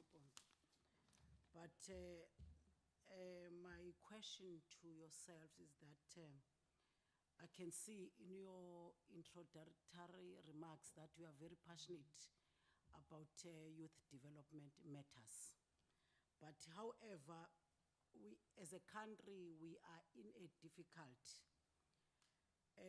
time in the history of this country to fight, against a cruel pandemic. And however, for example, apart from unemployment, can you then briefly, to this panel, tell this panel, what are other challenges that are facing the youth of South Africa, apart from unemployment? Thank you very much, Chair. Thank you for the question. I think that's a very important question because I think in even understanding unemployment itself, it's not an isolated issue outside of the psychosocial issues that youth face. And I think youth development is whole encompassing, and it doesn't start when a person is a youth or reaches the age of being a youth. But it's important that even at the early childhood development level, a person receives the necessary support to shape them to become the youth that will be a youth that has a purpose. And now to have this particular purpose, it starts in your early years in how you are groomed and socialized in your household and in your community. Does the youth in this current conjuncture have positive role models in communities where they grow up, people that they can look up to say, I'd like to be like that person one day? Does the youth have the necessary psychosocial support, which is very important because youth are also facing mental health issues, which in our African context are taboo and not spoken about. And in an African context, if you have a mental health issue, you are regarded as a person who is, you are sort of an outskirt in the society. People don't want to associate with you. And the matters of mental health are not in fact discussed openly. We have to talk about them in silence, and we discriminate against people who suffer from mental health issues. So I think for me, the youth is faced with a problem of not having the necessary psychosocial support, because even to dream to become someone, there needs to be a certain mentality that is fostered in you to start believing in yourself first. We can have many programs, but if we have not inculcated a culture of building a person that is confident in what they are doing, in whatever skill they have, that is willing also, that is able to sell the skill that they have, because also part of you being employable or showing someone that you are capable of performing whatever it is that they are asking of you to perform, you have to believe in yourself. And those are the things that necessarily you're not going to get from a textbook, but you need support, psychosocial support, over and above someone giving you a qualification or giving you a skill. But what other kind of support do you have that will allow you to be a person that is confident, that is taken care of emotionally? Because being a developed person, if we talk about a developed youth, we have to be whole encompassing about what does it mean to be a developed young person. That also includes psychosocial support. For me, especially as a social scientist, I believe that people's social needs, for the most part in our society, if we look at Maslow's hierarchy of needs as an example, you know, how many people would meet all of those requirements in that particular model? Some people don't even have basic access to food and water. Then, you know, because we undermine the effect, the mental effect that poverty has on someone. And having grown up in a township myself, you know, we grow up in violent spaces and we accept the violence as a norm because we don't have an alternative. So someone being beaten next door, or you know, it becomes a norm. And those things are not a norm. And that is why we find other pandemics within this pandemic, because the way in which we are socialized and the way we are groomed, it is not a positive. And you will not, and it's very difficult then for someone to escape such a violent environment. So some of us have, but it still affects us as we grow up, because many of the things that we grew up seeing, they traumatized us for life. So my answer to the question is that over and above unemployment, because in itself, the unemployment is not mutually exclusive from other factors that, you know, because the other factors like, you know, poverty, food insecurity, they are part of the factors that lead to someone's unemployment, because someone might have a qualification, but will they be capable of staying in a job even when they are placed? What are the factors that we are not getting into that will make a person stay in a job, as an example? So that would be my answer to the question, to say that youth issues are not mutually exclusive from each other. And as we are operating, and me as a person who's an intersectionalist, I believe that oppression is intersectional, and systems that are in place like racism, gender inequality, they all feed into the issue of youth being in the state that they are in today. Thank you.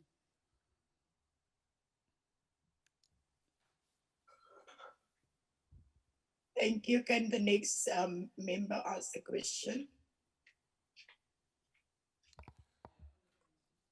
Thank you very much, Chairperson.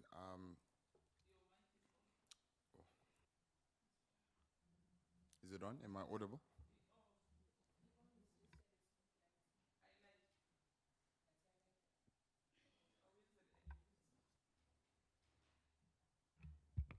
All right, there we go.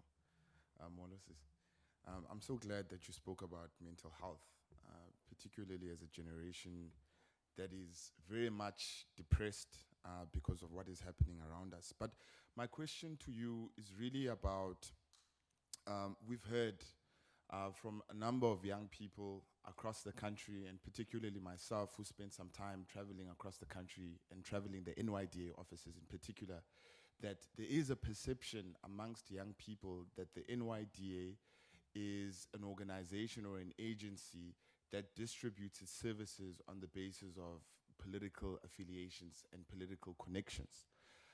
Whether true or not, that is a sentiment that exists amongst young people. So I would like to know from you, should you be appointed onto the board, what are the 3 key things that you will put within the organization to systematically change that particular narrative and to actually start reaching the majority of young South Africans who need the NYDA to work for them? Thank you. I think what is important for the agency is for it to carry out its mandate. And in doing so, it must do so in such a way that it can touch the lives of all the youth in South Africa, irregardless of their political affiliation. And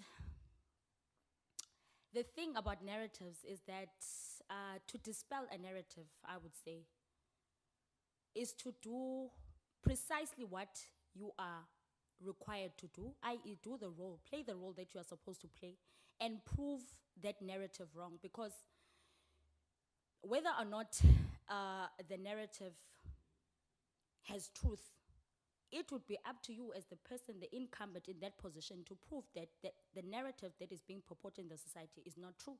And what will speak to that is the work that you do. And as a person who's occupying that position, only your work will speak for itself.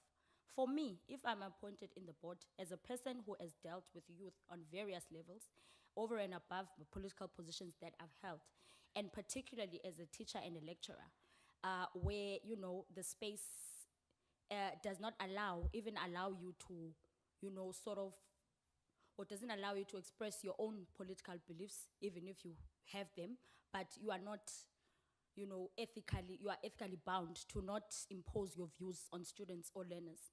I think that my experience has shaped me to understand that youth problems are for all of us, irrespective of political affiliations.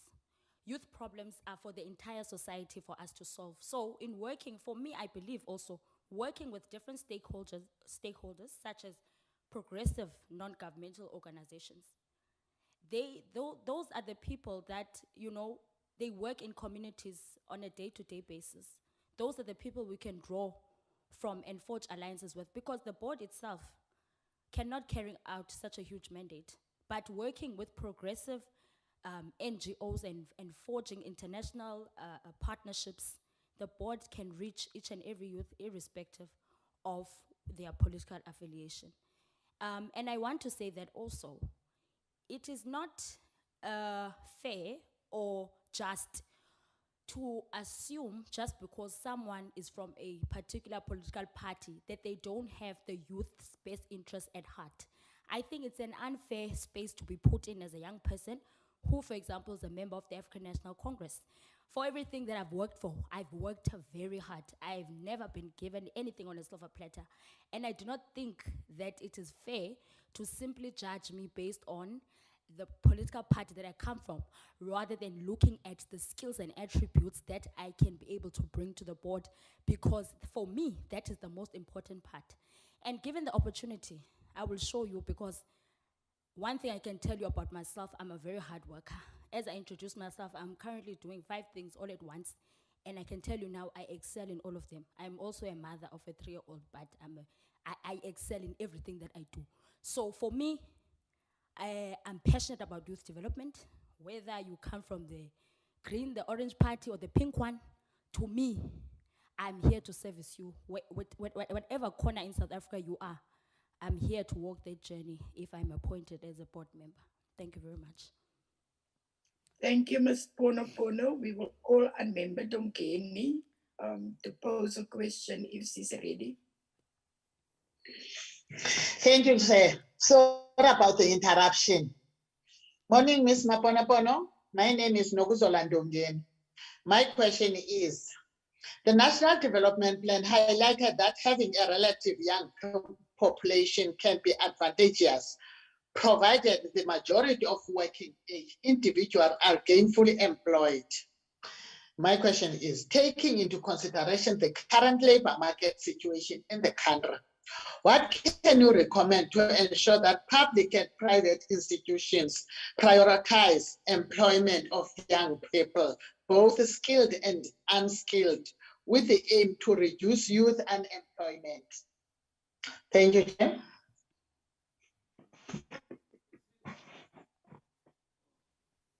Thank you very much for the question.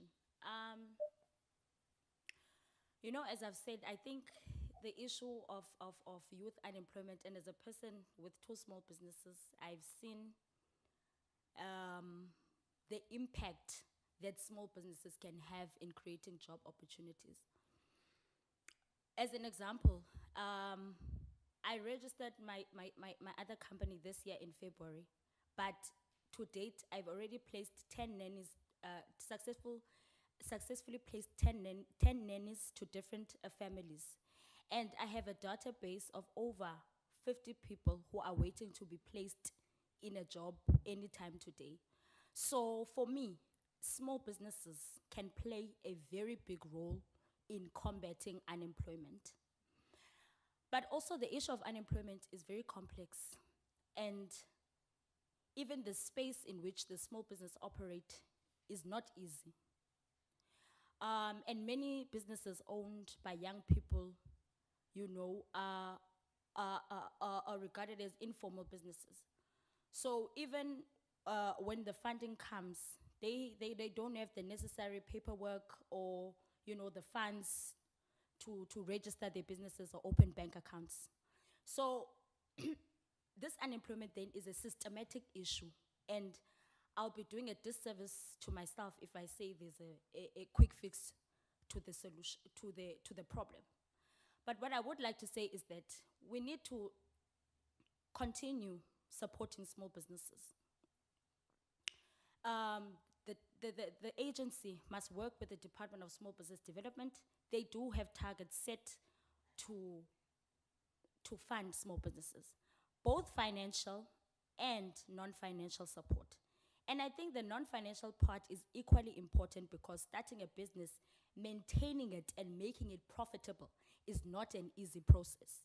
So even saying that a young person can start a business and therefore it is one form of combating unemployment, but also the private sector can assist, as well as the government, to ensure that big corporations don't have monopoly of markets, so that small businesses can be able to tap into the space.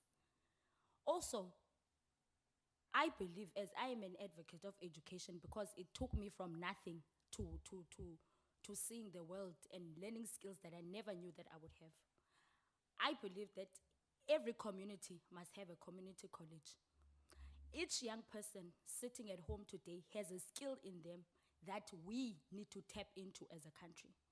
So I think it must be whole encompassing. We must not just accept that we have unskilled youth. I don't think that is okay. Each and every young person has a skill. That is what I believe. So the issue here is for us to tap into that skill.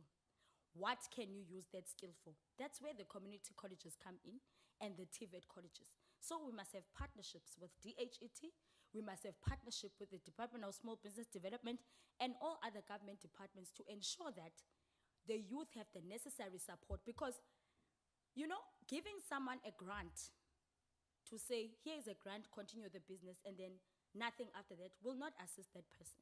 You know, entrepreneurship is not easy. There are days where you would want to feel like giving up, because it's not easy to maintain a client base. It's not easy to do the books for your company. It's not easy to pay the tax for your company and all of those things. Those things are very complex.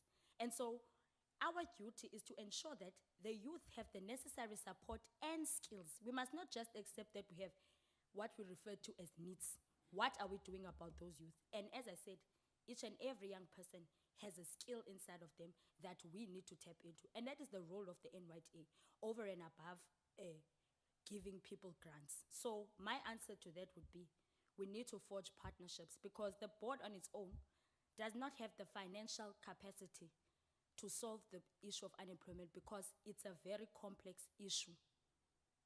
And because structurally speaking, we are still dealing with the inequalities of the past, of race, of class, of gender inequality. So we cannot speak of the unemployment issue as if it is isolated and standing alone from the structural inequalities. Because even if you start a small business, who says someone wants to buy from a young black boy from Delft who's gonna support his business? So that's why we need to understand the structural inequalities first, then understand that the unemployment issue is an economic problem, but it's also a social problem. What are the social factors that are causing year on year the high rate of unemployment? Because some youth do have degrees, but they do not get absorbed into the labor market because the economy is not doing well enough to absorb each and every graduate into the system. So what happens to those skills? Are they not relevant? I don't think so. And I think each and every qualification that you have, for instance, I studied languages and I used my skill to start a business because I have the skills to edit, to proofread. I've got academic skills. Therefore, I started my business. And people will tell you, no, if you're not an accountant, you won't be successful. No, if you're not a doctor, you won't be successful. That's not true because education gives you skills that you can use either to sell, to sell your labor for employment or to start your own business. So for me, I think it's very important that each community must have a community college. Each community must, at least within 5 kilometers, have a TVET college. There is no young person with no skill inside of them. Thank you very much.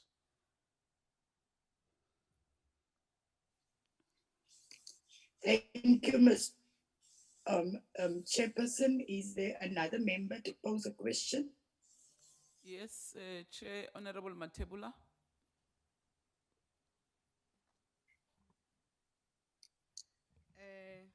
Nakensa Chairperson. Thank you, Chairperson. My question will be like, if you are elected to be a board member, what role will you play in making sure that young people from township and rural area understand the work done by the NYDA? Nakensa Chair. Thank you, Chair. Thank you. I think the first aspect of this is ensuring that the work of the agency is accessible. And what is accessibility? It's important for us to define this because understanding the difficulties that the youth face, is it just or is it fair that, for instance, the website of the NYDA, you have to have data to access it? Why couldn't the site of the NYDA be a site where you can access without needing data, for instance? Is it also just that in order for you to apply for the grant, for instance, you can't apply online, one, because you don't have data. Two, you can't apply because you have to take a taxi from wherever you are to go into the city to the office in order for you to access that particular form. I don't think that's just, and I don't think that the agency must always be alert to the challenges faced by the youth.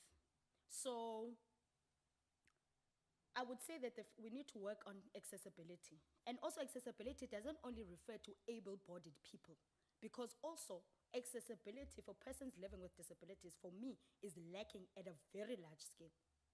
So in this respect, we need to work with, again, progressive NGOs that, because as an able-bodied person myself, there are many things that I can have blind spots to with regard to persons living with disabilities. That's why it's important that we have representation so that we are constantly being alerted of the challenges faced by marginalized groups. So accessibility for me means that a young person, wherever they are, wherever they are sitting, they must be able to get assistance from the NYDA. And that is the first thing that I think needs improvement at a very large scale, specifically for persons living with disabilities. So accessibility for me also doesn't mean just having an office. I think the board must be far more innovative than wanting to build an office, because essentially there's not enough money to build offices across the country. So what do? We build partnerships with municipalities. How can they, local economic development directorates, assist the NYDA to carry out its role? Also, accessibility refers to a person knowing that a young person knowing that in whatever situation I'm in, the NYDA can assist me in this. Whether I want to apply for university, I want to apply for NSFAS, I must be able to access the NYDA office. So for me, we need to also be able to not only tell young people about the services that the agency offers, but ensure that after telling them, they can access them, especially in remote rural areas where to go to town is a number of kilometers. So why couldn't the agency use the schools around the areas, you know, as a sort of having pop-up, you know, information sessions, or use the local community hall instead of waiting for an office to be built? Because not only is that not cost effective, but it also takes a while for an office to be built. So in the absence of an office, how do we ensure that young people can access services of the NYDA? And I think the COVID-19 pandemic has really, it's for me an opportunity for the agency to evolve. And without leaving any young person behind and understanding the constraints, especially when it comes to data costs. So as we move online, we must also ensure that we are equally fighting the struggle for accessibility of data, because now I would say, you know, on a lighter note, that Maslow's hierarchy of needs would need to add data or Wi-Fi in there as well now, because we live in such a world that people need data for studies, you know, for everything. So I think that would be me. I think I'm more of advocating for accessibility of the services of the agency, specifically for rural township areas and specifically for persons living with disabilities. Thank you.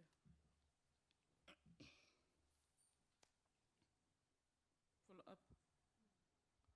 Or kulandela wena. I think I've noted hands of members. It was Ntlangwini after Matebula. And then Honorable Masiko.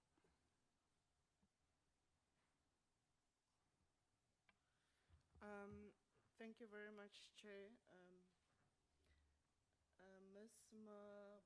I hope I will pronounce it right. Ms. Maponapono, is that correct? You have mentioned earlier on that you have started 2 businesses and it's doing quite well. And you started this because you saw a niche in the market during lockdown and you started these businesses. I'd like to congratulate you first on starting your own business, and it takes guts and courage. It's not easy to run a business. Now, the youth, the NYDA's budget is a budget of over just a 1 billion. How will you ensure that you effectively, if you were to become a board member, to ensure that good governance will be the order of the day on that budget?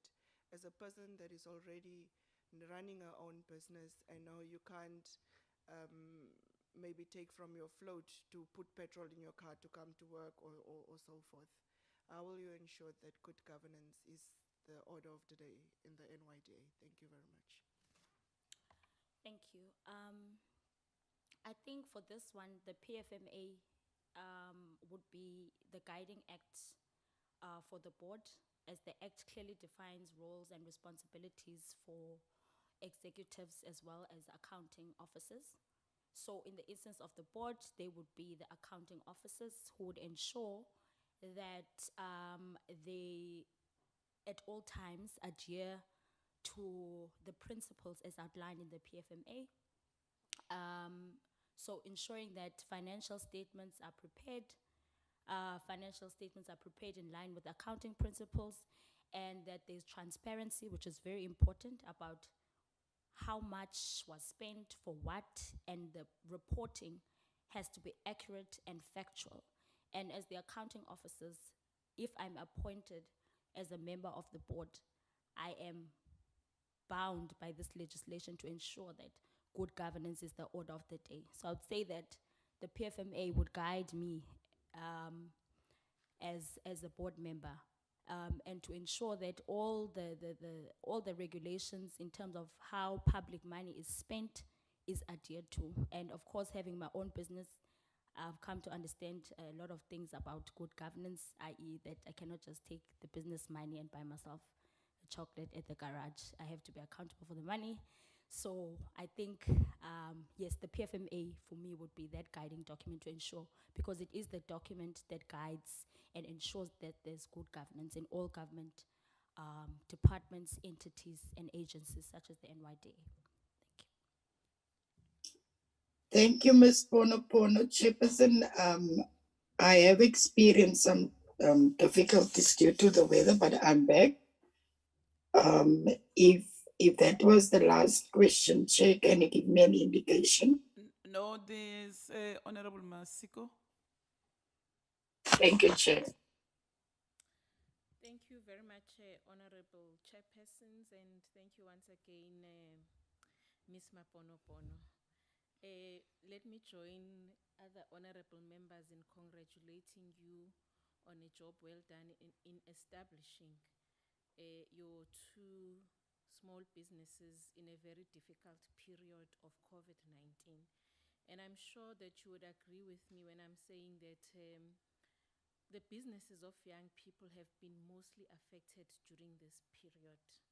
So as a young entrepreneur that has a good story to tell of being able to pick up in terms of establishing a business during the period of COVID-19, what innovative approaches would you share with the panel as well as young South Africans on how they could also, pick up, especially those that have lost their businesses during this period of COVID-19? What are these innovative approaches that you would like to share with us and fellow young South Africans out there on how they could be able to, achieve what you have achieved during this period? Thanks, Chair. Thank you very much. I think that, the COVID-19 pandemic has really crippled our economy. And especially during level 5 lockdown, where many of our SMMEs are survivalist SMMEs, i.e. people sell to eat, as an example. So they would sell something in order for them, whether a product of a service or a service, in order for them to put bread on the table. And I think that it's very heartbreaking that most of these businesses have fallen through, and then that means that there are some families in South Africa that are dependent on them and that they no longer have that income. But I think that there is still hope. And I would say that during this time, as business entrepreneurs, we are forced to be very innovative in such a way that now, because most of the time we have to social distance. So if, for example, during level 5, you were forced to stop selling amagwinya outside of the school because the schools were closed, and you were forced to be indoors, it means that your business collapsed. So now that the economy is open, I think the agency also has a role to play in assisting the young people to get back up from having lost their businesses. I think there is no business idea that deserves to die. And simply because of the COVID-19 pandemic, I think that it has forced businesses to become innovative. So for instance, in my experience, most of the work that I do is remote anyway. So if someone asks me to edit their dissertation, we talk over the phone, I get the supervisor's comments, I get my team, we edit, I send back to the person. So I think for most businesses where you are unable to do the work remotely, the important thing would be to assure your customers that you are following all the COVID-19 protocols, because for the most part, people are scared to contract the virus. So in whatever service you are performing, you should ensure your clients that you are adhering to the COVID-19 protocols. Also, we are now forced by circumstances to mostly advertise our businesses, on social media. But not everyone is on social media.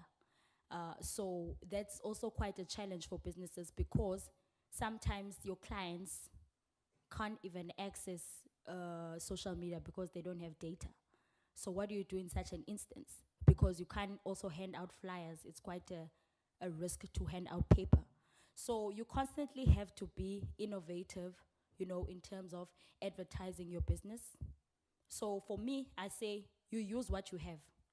If you can access WhatsApp, use your WhatsApp status. You use what you have. You know, most businesses, they because we don't have in funds, Your you know. time is up. Okay. Um, Oh, okay, Chair. sorry for that. Chair, we're done. Thank you, Chairperson. Let me take the opportunity to thank Ms. Ponopono for this interview and for the way in which you handled the interview. Let me also wish you well in your further endeavors. And I want to ask you if you've got any questions for the panel. No, Chair, I'm very good. Just want to say thank you very much. I'm very honored and I carry the hopes of the youth in South Africa who feel that they have no hope. I want to say to them that I am that hope. Thank you very much. Thank you and good luck. The administration will be in contact with you when we finished with the process of all the interviews and to inform you about what is the way forward. You are excused, Ms. Ponopono. Thank you, Chair. And Chairperson, we can move on then to the next candidate if everybody in the plenary is comfortable with that. Thank you. Thank you very much, Chair.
Members are in. Over to you, Chair. Thank you, Chairperson. Good morning, Mr. Edwards. Welcome to this interview. I hope you are relaxed. Sit back, drink some water if you feel to. Enjoy the interview. We can promise you that this is a fair process, and we will give you some time to answer your questions, and members will ask some questions. But before we start with the interview process, let me first of all introduce myself. My name is Marensha Gillian. I'm the co-chair of this committee, also the chairperson of the Select Committee of Health and Social Services in the NCOP. I will then hand over to the chairperson who is with you in the committee room to introduce herself and ask other members to also introduce themselves. Thank you.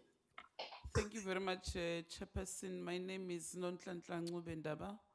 I'm the chairperson of the Portfolio Committee on Women, Youth and Persons with Disabilities. You are welcome, Mr. Edwards. Thank you very much, Honorable Chairpersons, and good day to you, Mr. Edwards, and welcome. My name is Figile Masigo. I'm a member of the subcommittee.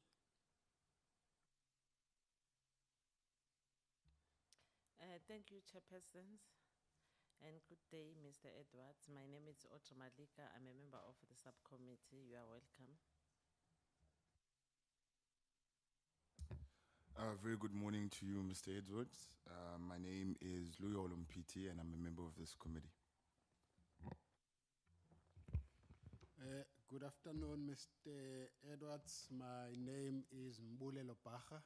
I'm a member of this committee. Thank you so much. Thank you, Chair, and good afternoon, Mr. Edwards. My name is Teliswam Kweba, and I'm a member of this committee, and you are welcome.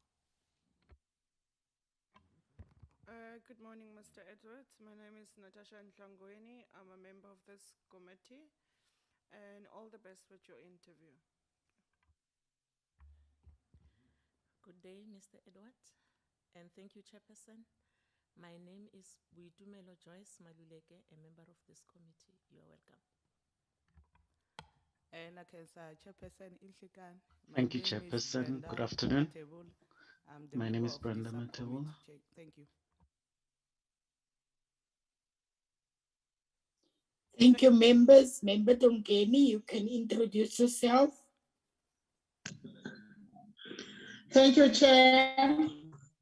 Good afternoon, Nomzano Edward. Igama yami nginguNokuzola kaNdongeni. Ndikule committee. My name is Nogzola. I'm part of this committee. Thank you for being part of the interview. Thank you very much, members. Mr. Courtney Edwards. Chair. Maybe. Can you hear me, Chair? Yes, Chair. I would like Mr. Edward to put aside his phone. And we have agreed yesterday that our staff members will be talking to our candidates before they enter this room and give them our ground rules so that it must not look clumsy. And we have agreed yesterday that you will give each candidate a noting pad and a pen so that they are able to write down the questions as they are asked by members. But also feel free, if you didn't hear the question, you must feel free to ask the honorable member the question again. Just relax. And if you feel like it's too much, drink water. Yeah. Thank you very much, Chair. Thank you, Chairperson. Mr. Courtney Edwards, Can you perhaps give this committee, this panel, an overview of who Courtney Edwards are, your background, your aspirations, your involvement in youth activities, and also why you're interested in committing your time and your energy to serve on the NYDA board, and also your knowledge of what you know about the agency. We will give you 5 minutes to answer that question. Thank you.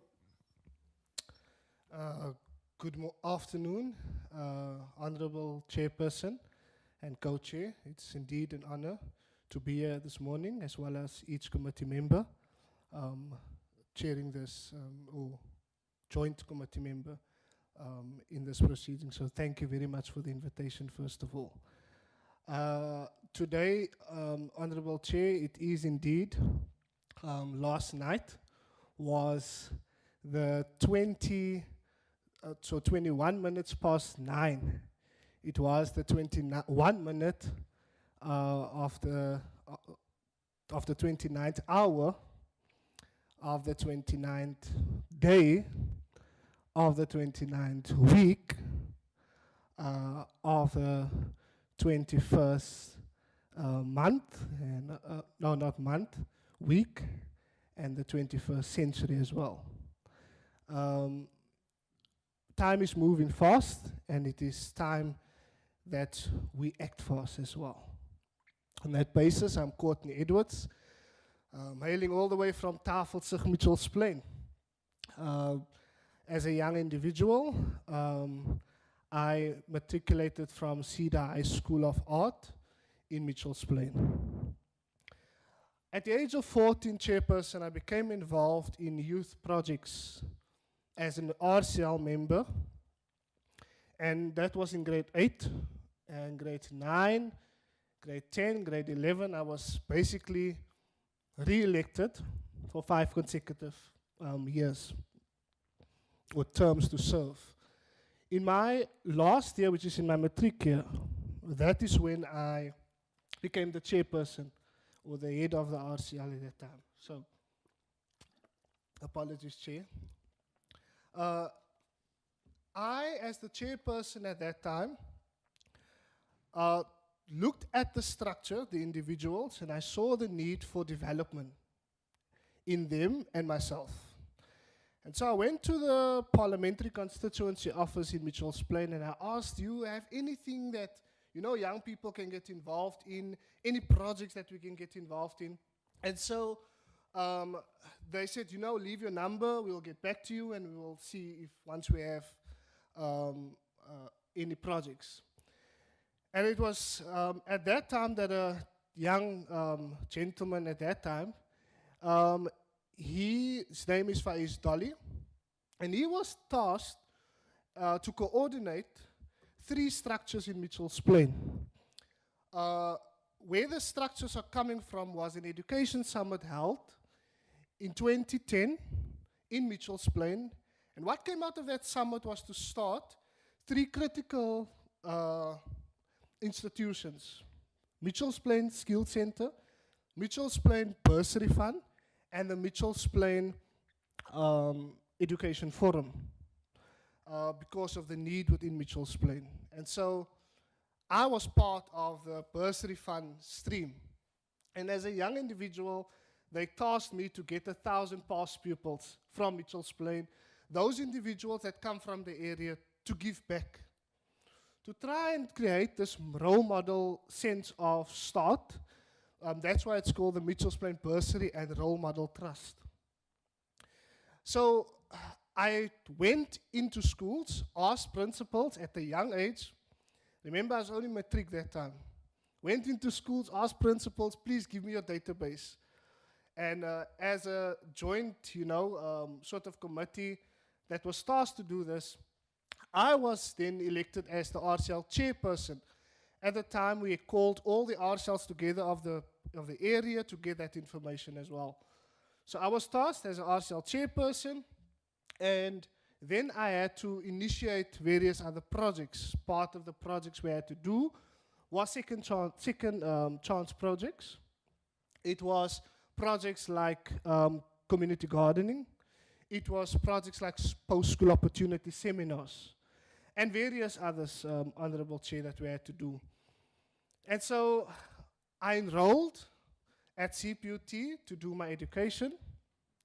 And I started there and I completed my education degree at CPUT. And 3 years ago, in fact, I enrolled for my honors. I'll get there now, Honorable Chair. I hope I have time.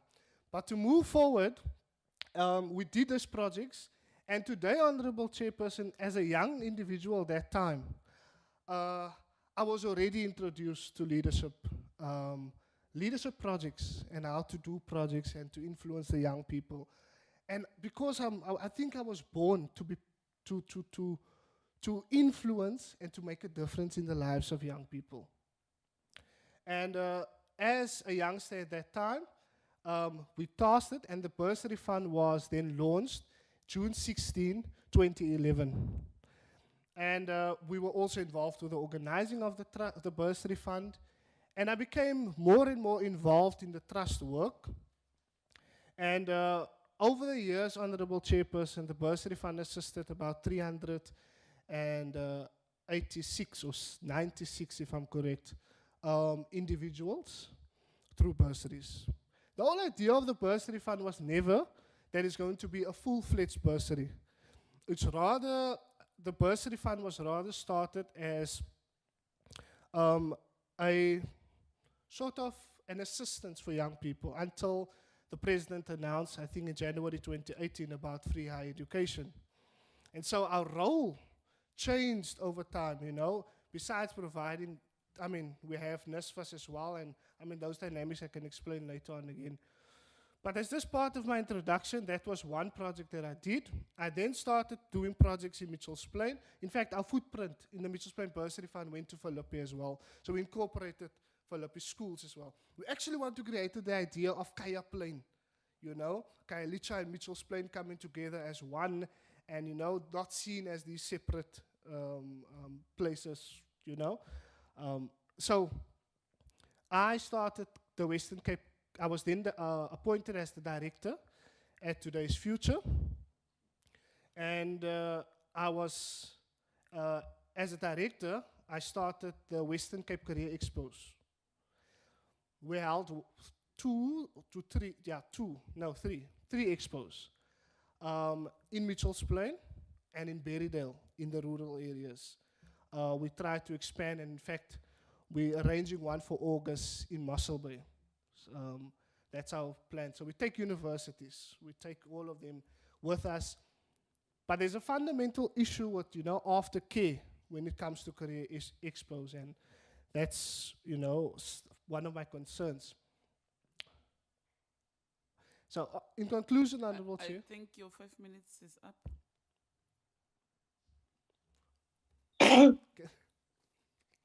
Thank you, Mr. Edwards. Chairperson, I will now allow the members to pose the questions if you can just guide me. Okay. Okay, I'll be the first one to ask the question and take hands. Who will be next after me? It's Honorable Maluleke, Honorable Mpiti, Honorable Tlangwini, and Honorable Ndongeni. Is your hand up? Yes, Chair. Okay, and Honorable Ndongeni. My first question is, what do you know about the agency, the NYDA agency? And could you briefly elaborate your understanding on the functions of the NYDA in terms of the Act? Sure. So what I know about the NYDA, first of all, Honorable Chair, let me put it straight that the NYDA hasn't been doing much work in Mitchell's Plain. So the visibility of the NYDA is somewhat questionable, and that's why I want to get involved into the agency in any way.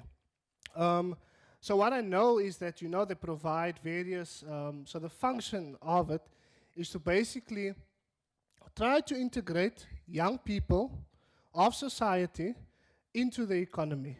That's the first thing. The other thing is that we need to try to develop projects, implement initiatives, and also try to bring a cohesive workspace between the various different governments. And so the work of the NYDA has primarily been on developing young people in our country. The work of the NYDA has also been to get young people from various points of life to try and get them into a sustainable way and to advocate for them to be part of a broader society where they are sustainable as young individuals. So I believe it is it's a development agency, and it's a national agency with some representation with branches in districts and local as well.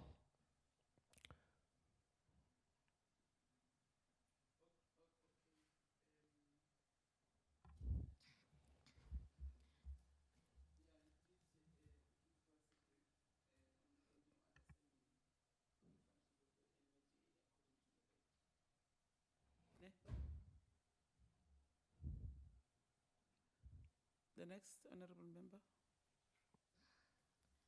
Thank you very much, Chairperson. Mr. Edwards, taking into consideration the current labor market situation in our country, what can you recommend to ensure that public and private institutions prioritize employment of young people, both skilled and unskilled, with the aim of reducing youth unemployment and not forgetting youth in the rural areas? Thank you. Thank you, Member, Honorable Chair. Youth unemployment has been, in fact, by the 6th administration of President Cyril Ramaphosa, it has been identified as a national crisis. And so, youth unemployment, I'm going to speak about a project that I was involved in called Advantage. It was in partnership between, and I'm going to say why I mentioned this project specifically. It was a project between Vantage and Global Load Control. Global Load Control are currently doing what the world 10 years ago said would never be possible, and that is remote load control of flights. And so instead of them bringing individuals over from Germany to work for the company here, we then were tasked to look at individuals that are currently here that can form part of the project. So how we designed it is to look, first of all, for young people who have somehow interest in aviation, and these are young people with only matric, sometimes no university qualification, and we based the program, took them in. The first 6 months, they were taught German. So A1 and A2. And in 6 months, Honorable Chair, so let me just go back. When we sent out the invitation for individuals to apply, we had 800 applications. We could only accommodate 20. And our whole vision is to scale this thing because of the potential it's got. When this whole project, when we got this 20 individuals from 60, and the recruitment process, and I can explain those things. But fundamental, what I want to mention about this is that young people from disadvantaged communities came out and was trained to speak in a language. That's why it's called Vantage. So first of all, they were able to learn German. Then secondly, they had in-service training for the other 6 months. So that's technical training at the workplace. Then it was coupled with mentorship as well as it was mentorship and Saturday classes to develop skills that is needed for the workplace.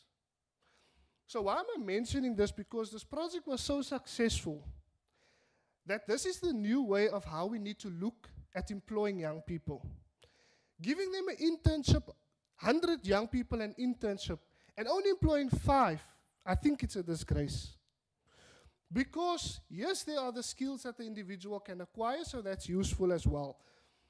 But to only employ, because the whole after effect of internships and apprenticeships is actually to find employment, and these young people remain unemployed. So that's a fundamental, practical way of how we need to approach youth unemployment, is to link the skills that needs to be developed and prepare them for the workplace. What kind of workplace? What kind of institutions that we need to prepare them for? And if we can gather a list of institutions that are absorbing young people into the workplace, what are the skills that's going to be required? But we need to have mentorship coupled with that. And we need to have in-service training for these young people. So on-the-job practical work. In such a way, we will reduce youth unemployment. But also, we need to motivate young people to start their own business. But we need to also gear them towards the right market and what the market wants. So funding for, there's 800 applications sometimes, but we need to get the private sector to come into play. We need to call in the private sector to help young individuals who would like to start a small business, very small. I have this vision, Honorable Chair, that we have a small, a truck McDonald's. If we have a truck McDonald's in, for example, franchised in Khayelitsha and Mitchell's Plain, in the rural areas, for example, right? A small truck that any youngster, 50,000 Rand, 100,000 Rand can buy into it, can be small amounts, buy into the franchise. It doesn't have to be millions. Your time is up. Sorry, Honorable Chair, thanks.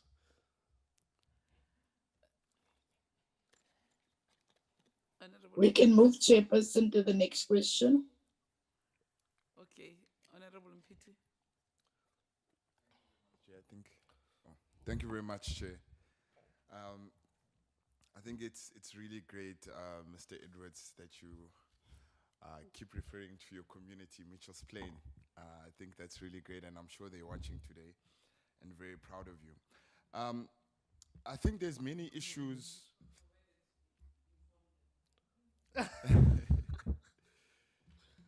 Yes, I think there's many issues that are facing young people, and I think you've already spoken to the issue of unemployment. You've spoken to the need of being able to start businesses. But I think another huge issue that's facing us as young people is the rise in gender-based violence across our country.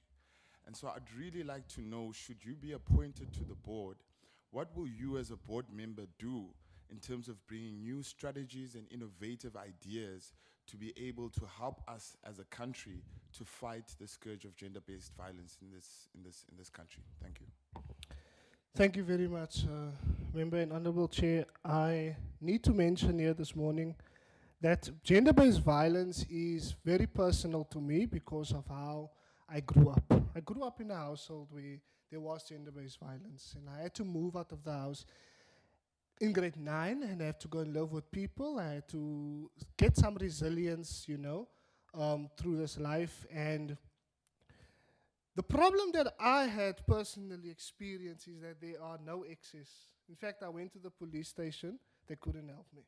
Went to social services, they couldn't help me. No one could get me out of the situation or to help me navigate through that situation. No one was there. And so I think more needs to be done to train our SAPS institutions.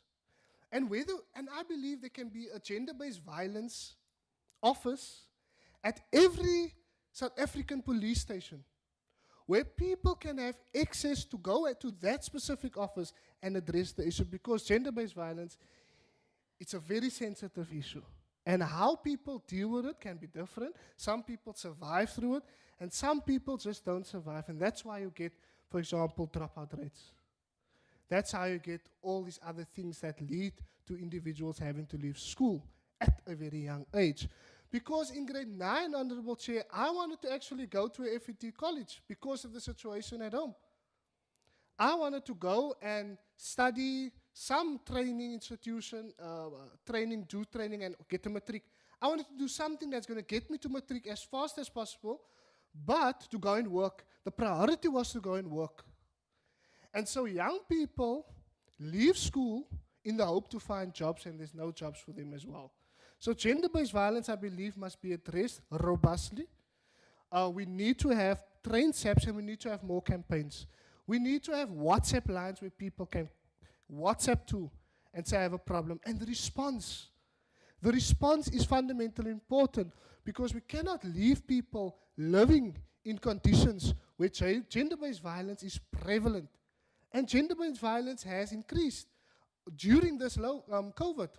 In fact, I think it's about 243 million women and girls that are being abused during this time of COVID in the last 12 months, in fact. That's the stats from Global Citizens. So it's a huge issue and it's a huge crisis. I think we need to do work on the ground. We need to go down, and we need to work in our communities. Our councillors need to be held responsible and increase the budget for to address issues like gender-based violence. So that's my view on, on gender-based violence. Yeah, thank you.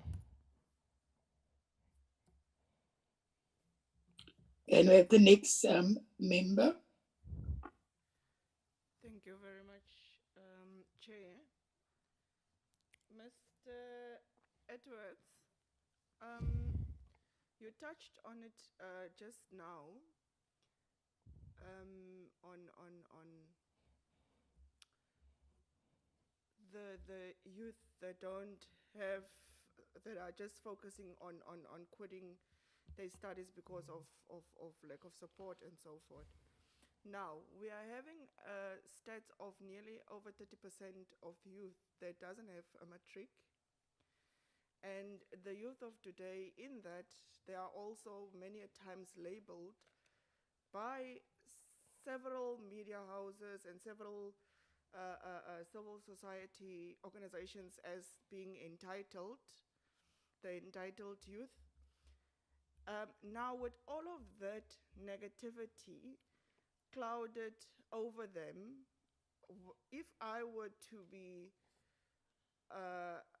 one of those youth and I'm coming to you and I say I want to start a business, and my business, I want to have a KFC within Mitchell's Plain on one of the heated areas that are infested with drug abuse, crime, and all of that, gang relating areas. What will be your encouraging words to me in order to make my business a success? Thank you if you were to become a board member. Thank you very much. Sorry, Honourable Member, I just want to know, sorry, Honourable Chair, I just want to know repeat the first part of the question, because all right. I just, okay. If you can, please. Nearly 30% of South African youth don't have a matric. Okay. They are labeled sort of unskilled. They don't have a matric. And then the other part, as they are being labeled as being entitled if they are looking for maybe government assistance and so forth. Thank you very much. Yeah, thank you very much, Member. First of all, Honourable Chair, the integrated youth development strategy indicates that of the 1 million cohort leaving, 63% of them do not end with a matric. Now, this is a huge problem, because part of it is that these individuals now go for supplementary, some even don't go. And it's just a cycle of poverty that continues. I would like to see that we need to get more people to complete matric. Our matric stats at the moment, as it comes out, are there, but it's actually lower because of concessions that's being made for young individuals to pass. I would like to believe that we can, because the dynamics in provinces are so different, and we're having one exam, one size fits all. The dynamics in the Eastern Cape, when I was there, I could just imagine how people need to perform their work, for example, against individuals in Cape Town that could access very easily.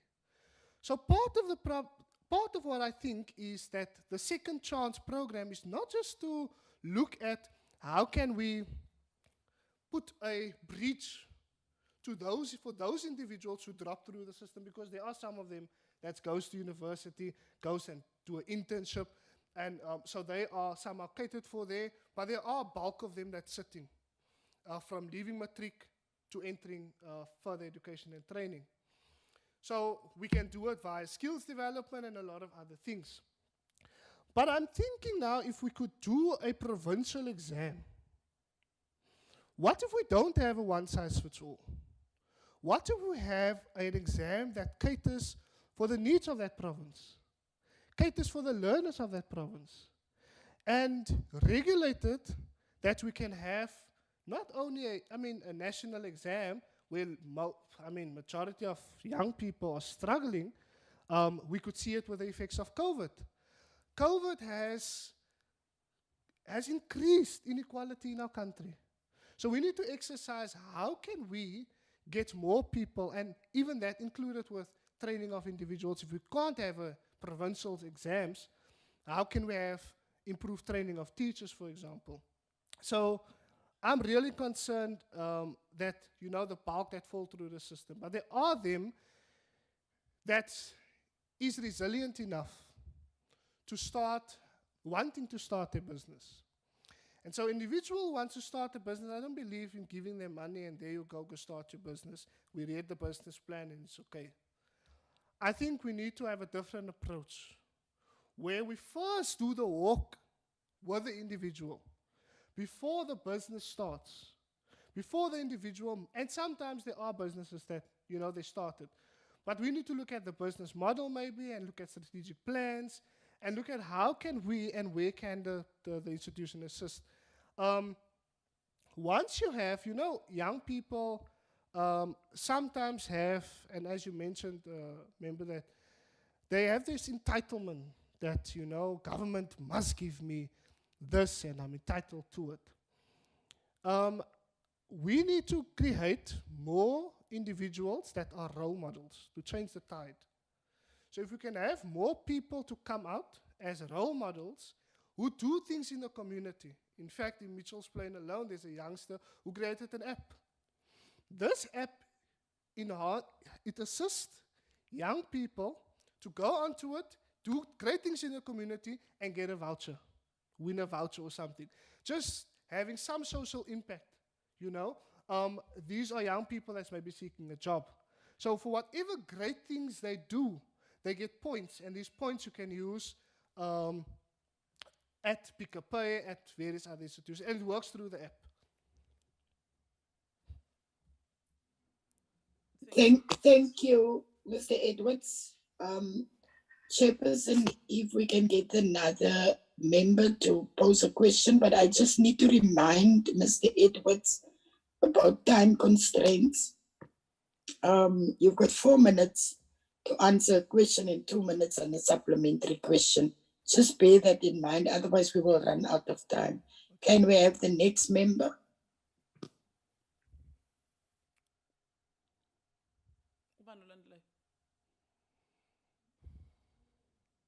Is that Member Dongeni, you can come in. Okay, thank you, Chair. Afternoon, Mr. Edwards. The National Development Plan highlighted a need to address political administrative interference, which sometimes causes instability in the public service. In your own opinion, what causes political interference in the administration? How can these causes be eliminated? Provide practical examples.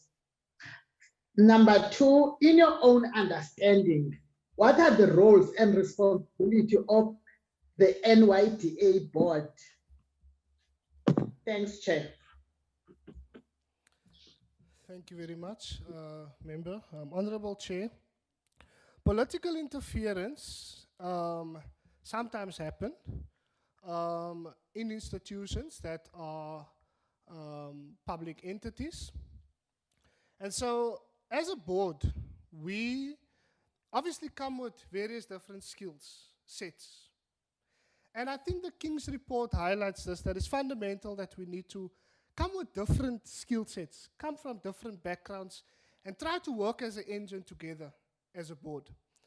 But fundamentally important that the committees we establish, is important that these committees' members are independent, but not affiliated maybe to a political institution where they serve. So I believe if we can have more independent members to regulate our work as a board, to have more people on board that are not directly affiliated, to the NYDA, but serve on a committee. So I think that's key if we want to develop a sustainable board that looks after the institution with care. And we as a board have a huge responsibility towards, first of all, the institution. We have a huge responsibility towards the public entity, because our responsibility is to first of all look also at the finances of the institution, to ensure that we have effective control measures in place so that we can also act in accountability. And we need to be responsible. So that's our first priority, is to look at the institution, the interest. Then we need to also look at our partners, our stakeholders, our investors. We need to look at them to ensure that that relationship we keep it alive. But we've got a responsibility towards South Africans. We've got a responsibility towards the youth and the young people of our country. They are indeed the incumbents of what we need to do and what we need to produce. So our responsibility is to reach them at any cost. Reach our young people in the rural areas specifically, because they account for 50%. So we need to go out, and I believe the institution must have provincial representation, for example, must have local representation, so that we can break apart and not just focus on one institution having to do all the work right across, because youth development is so complex, and we need to pull in all departments to work together. So, thank you.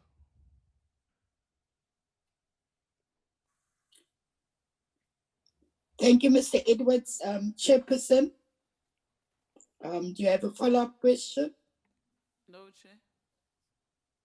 Is there no, if there's no other member to have a question, are we finished with this interview? Honorable Masiko is the last one. Oh, okay, thank you, Chair. Thank you, Chairperson.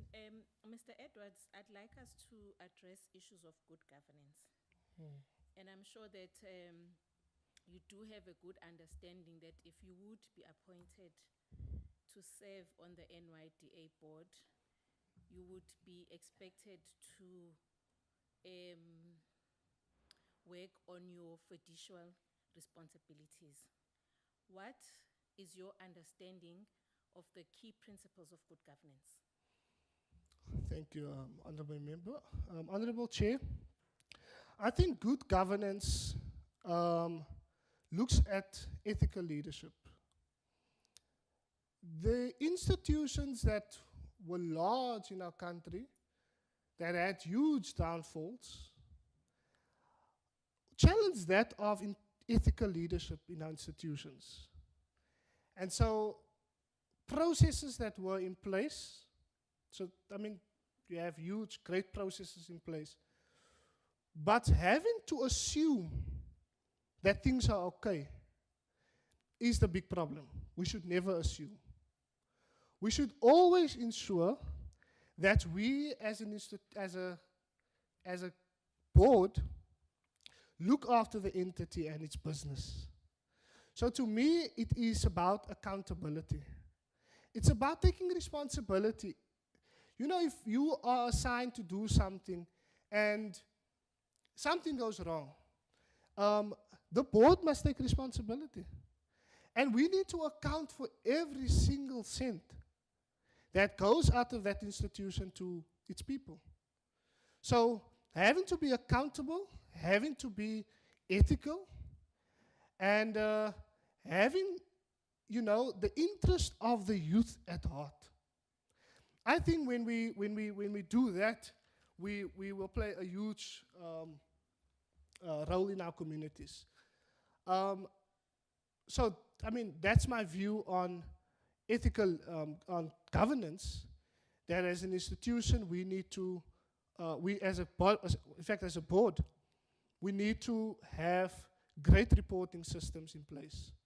We need to be accountable to the institution and to the president and to the people, So those are fundamental and key principles, but also good governance include that we need to broaden the spectrum a bit and try to get independent people in, independent auditors and like our auditing and risk management committees, to look at, more independent people and revise, that contract of our external auditors, for example, on an annual basis, so that we can have, I hear how people scream in the NYDA, good governance. And it's the song of the year. But that is that is nothing to shout about. Good governance is part of our identity, it's part of who we are. It's what we do right, So we don't have to shout and scream about it, because that's something we must do. It's not something to run around and celebrate. Round up, because your time is up. I'm done that with the Thank you, Chairperson. Sorry for that. Mr. Edwards, thank you very much for your participation in this interview. And let me take the opportunity to thank you for your honest answers and also to wish you well in your further endeavors. Do you have any question for us? I don't have a question. Honorable Chair, I'd like to apologize that I looked on my phone. I was actually noting the points, because I will forget what I need to mention. And I'm busy with my honors at the moment as well at UCT. It's because you like being on Facebook. Thank you very much, Mr. Edwards. And thank you very much for taking time to honor your interview. Wishing you luck. Our administrative staff will get in touch with all candidates after we finished with our process. You are excused, and good luck. Thank you very much. Thank you, Chief. I'm sure people at Michelle's Plain, they are proud of you. I think they're dancing right now. Thank you very much. Thank you. Maybe let's break for lunch.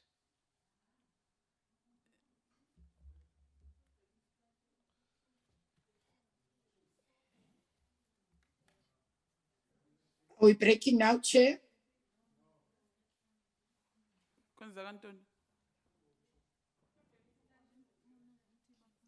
What's happening?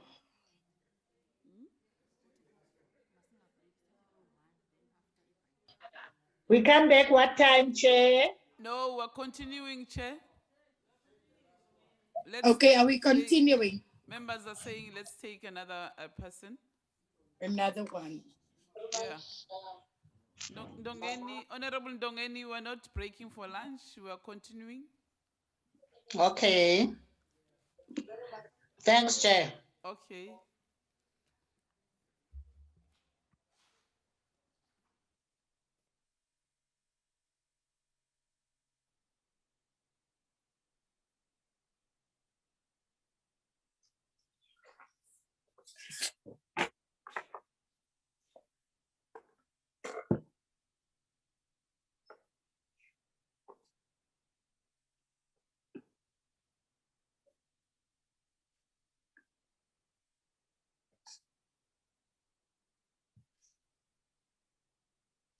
And another issue, Chair, they are complaining about our low sound.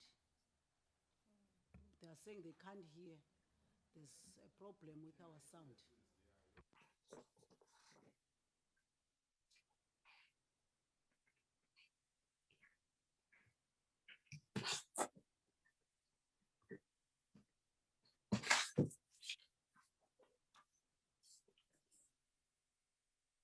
Can we ask the technical team to look into the sound issue for us, please?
Are we ready, Chairperson, if you took your comfort break?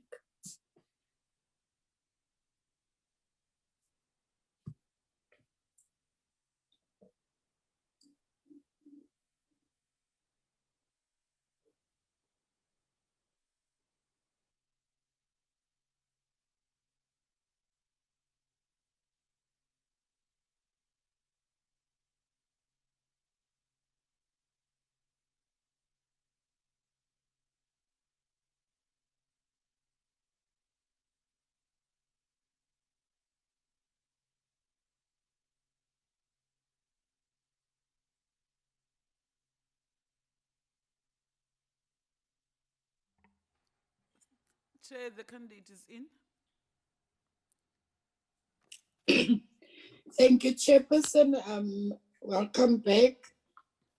Welcome, Ms. Benny, to this interview process of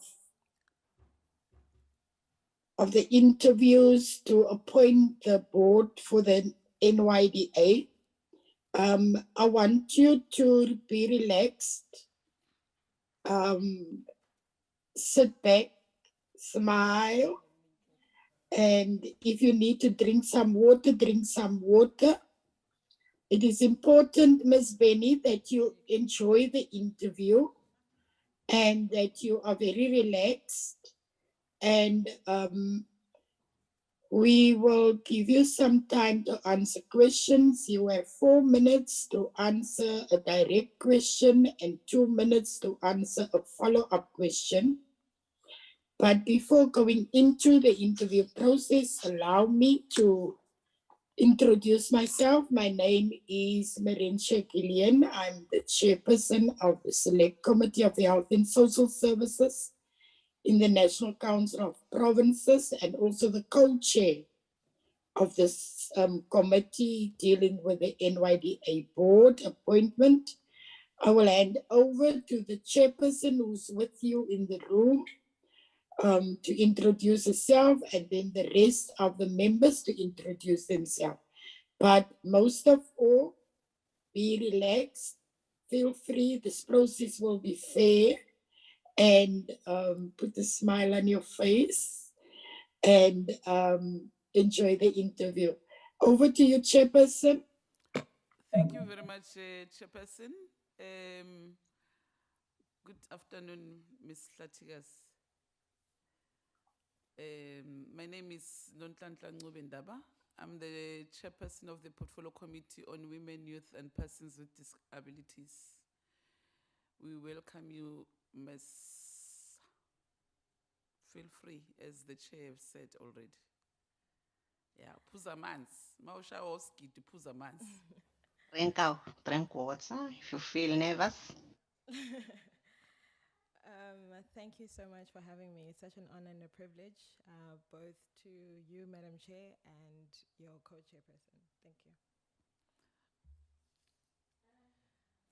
Good day, Ms. Hlatigazi, and the warmest of welcome. Thank you. My name is Fikile Masiko. I'm a member of the subcommittee. Pleasure meeting you, Sister. Thank you, Chairperson. Good day. My name is Otto Malika, a member of the subcommittee. Thank you, Chair. Molo Sisi. My name is Leo Lompiti, and I'm also a member day. of this committee. Wishing you well. Thank you. Molo Sisi, igama nguMbulelo Bharha. Good day. My name is Honorable Mbulelo Lilungu Baha, lale committee. Enkosi kakhulu. part of the committee. Thank you very much. Good day, Ms. Tlatikas. My name is Telusom Kweba, the member of the committee, and you are welcome. Thank you, ma'am. Good afternoon, ma'am. My name is Witumelo Joyce Maluleke, a member of this committee, and you are welcome. Thank you, ma'am. Good afternoon, Ms. Penny. Yes. My name is Natasha Ntlangweni, a member of this committee, and all of the best with your interview. Thank you very much.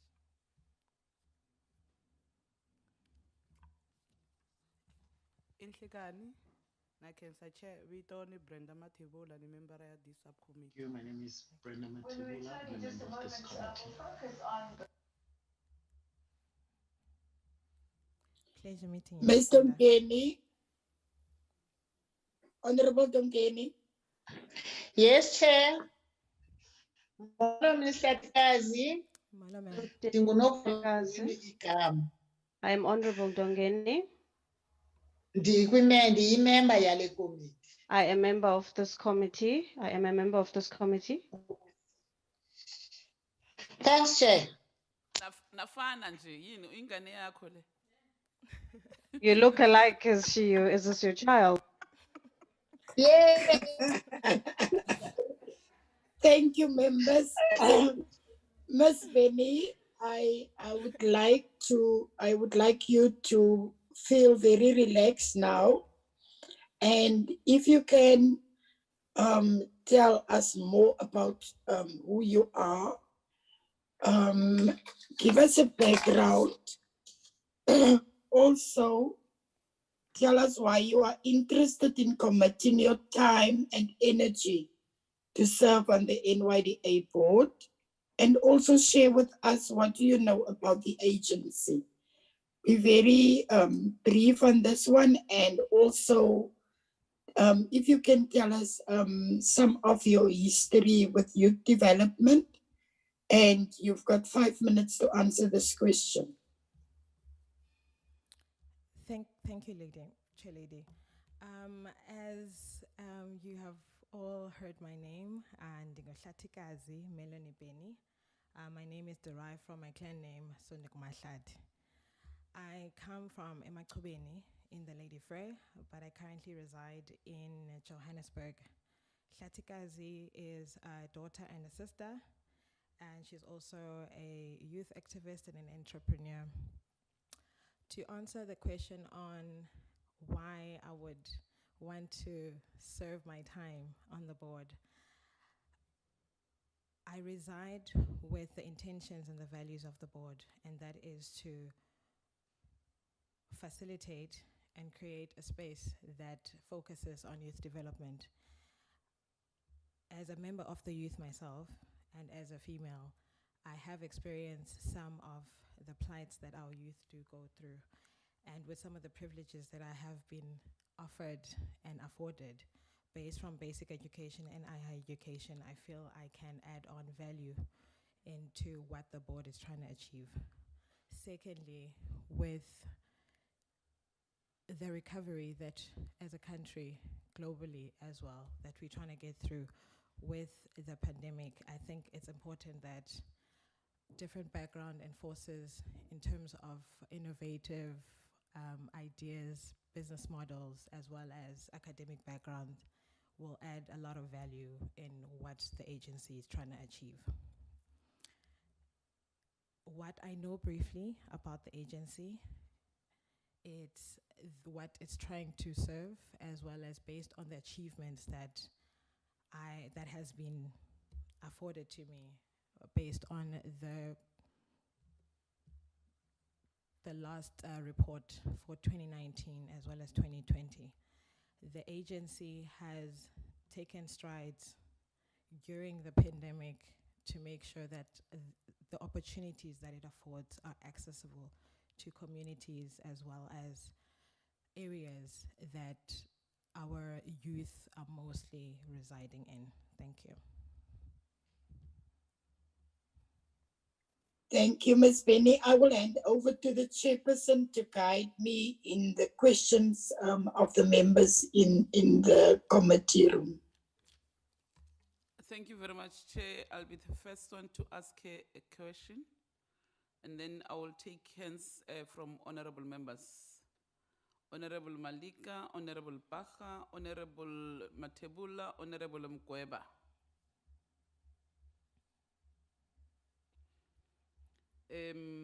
Thank you very much, Chair. Ms. Tlatigas, my question is about good governance. If you can give me 5 features of good governance, that at least if you are appointed as a board member, in the NYDA, what are the 5 features of good governance that at least you as a board member, you should know?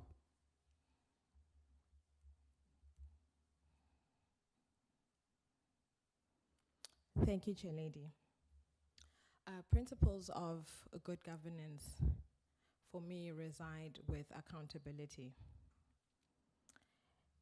Accountability in leadership is very key in the sense that whatever roles that we play need to be reflective of one, what the charter is and what the mandate is of the board. Also, what's important is in leadership, trust. You need to be able to be trusted by the communities as well as the youth that you serve. And that is also related to the accountability. With serving in this board, what good governance measures that will need to be in place is serving within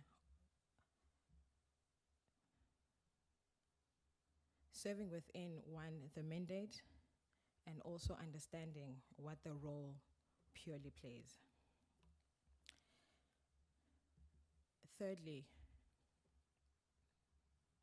good governance resides on also understanding the different frameworks that are within our government.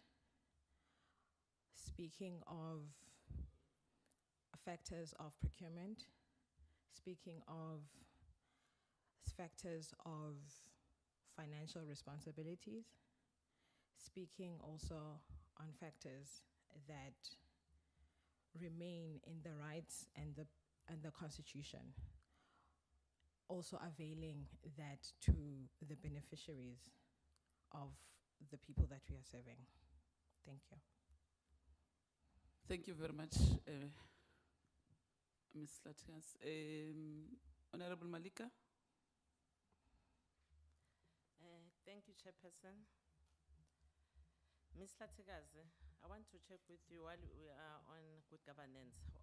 How will the Public Finance Management Act apply to the NYDA? And what role will the Board of Directors play in terms of the PFMA in the NYDA? Thank you, ma'am. With regards to the question of PFMA, the Act clearly specifies on executive authority and the accountability of the executive authority.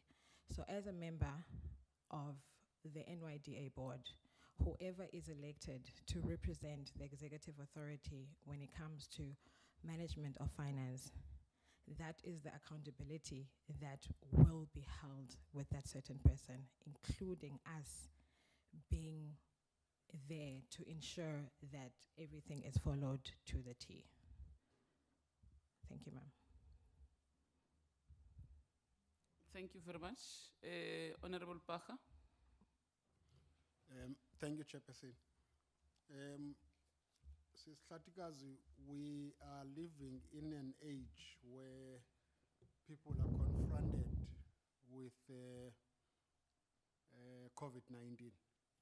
And most importantly, youth at this stage, there's quite a high number of unemployment. Now, I would want to get a sense from you as to if you were to be appointed as one of the board members, what is it that you think would be critical that you would want to do to, one, look at dropping the high percentage of youth unemployment and make sure that jobs are created? Just something that you think it's not done that you would bring about if you were to be appointed as a board member. Thank you, Chairperson. Thank you, Mr. Bach. And I think that is a very good question in the sense that part of the mandates that the NYDA board values is to facilitate spaces as well as opportunities for young people. with regards to what would I personally want to do as a suggestion, I think our government, firstly in Kenya, with the efforts that have been made so far, I was also part of that, where as a young person, I felt entitled or I felt there should be more. But the minute you get out of our borders, whether still within the SADC or Central Africa, you get to be honored and you take pride in the efforts that our government is doing towards uplifting in any form. What I would suggest is, with what we are currently facing, is to narrow it down to the communities that are affected. I founded a foundation 3 years ago that speaks to education support.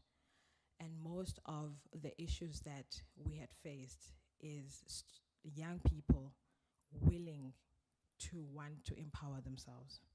It's just spaces that were not conducive, and support as well as accessibility to that. For one, I believe technology should be in the forefront, and as well as a benchmark for us to make sure that we are cultivating the right youth in terms of exposure and access to facilities. As a suggestion, in our townships, it's still difficult for us to access Wi-Fi, and that is infrastructure. So for us to attract the right investments, whether private or corporate or through corporate social responsibility, we need to create spaces that allow for that to happen. Private companies are interested. We have dealt as a PBO with different funds and corporate social responsibility companies that want to give back, and it's always a matter of infrastructure and creating that space that can allow for that to happen. Things like crime affect it as well. So that would be the start. Entrepreneurship. How do we get entrepreneurship into schools as part of basic education? Because I believe by the time a student gets into higher education or further education and training without that fundamental, at least interest, it's difficult to then say they will excel in business. The NYDA board has beautiful systems and supports in terms of grants and support and mentorship and incubation. But without that entrepreneurial drive nurtured from a very young age, it's difficult to then say they will succeed with what they are then afforded at a later stage in their lives. What I would foster as a member of the NYD board is to create those basic needs, from Wi-Fi to accessibility. As an example, during the pandemic, which is hitting us hard with the third wave, students that don't have access to such devices at home are then left deserted because the schools or the areas they're not Wi-Fi hotspots, or their homes are not, and every South African, I could say, has access to a cell phone. So those are the small strides that we can make towards the facilitation. Thank you. Time expired. Yeah. The next honorable member is Honorable Mkweba. Thank you very much, Chair. And Ms. Tlatikazi Beni. Yes, ma'am. The National Youth Development Agency was established by an Act of Parliament, NYDA Act of 2008. So my question to you, could you briefly elaborate your understanding of the NYDA Act and its functions, and how you are intending to take this board to the next level if recommended to Parliament and the President? Thank you. Thank you, Ma'am Gweba. With our former president bringing together the former Umsobomvu Fund as well as the National Youth Commission in 2009, 16th of June. I believe the act resides around facilitation. Facilitation of all key stakeholders that play a role in the advancement of young people. The reason in my previous conversation answer with Mr. Bacha, where I had alluded that the need for involvement in career guidance from basic education level is part of facilitating such means.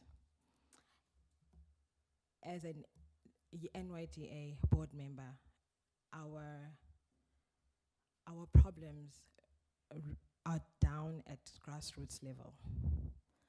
How resources are then utilized to ensure that whoever becomes a member of the youth from 18 to 35, at least there has still been a little bit of a groundwork that is done.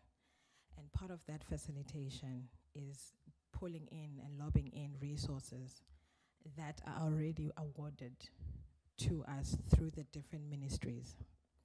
So how do we then collectively unite those resources, bringing in the private sector as well, to make sure that we are accomplishing, one, the facilitation and the empowerment of young people, not just at a financial capacitation level, but at a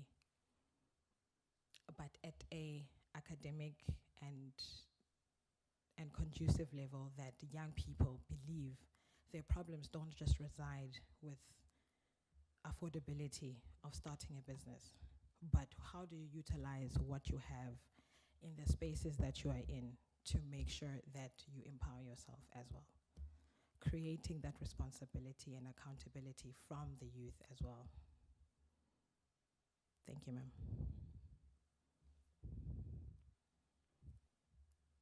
A follow-up, Honorable Mpete.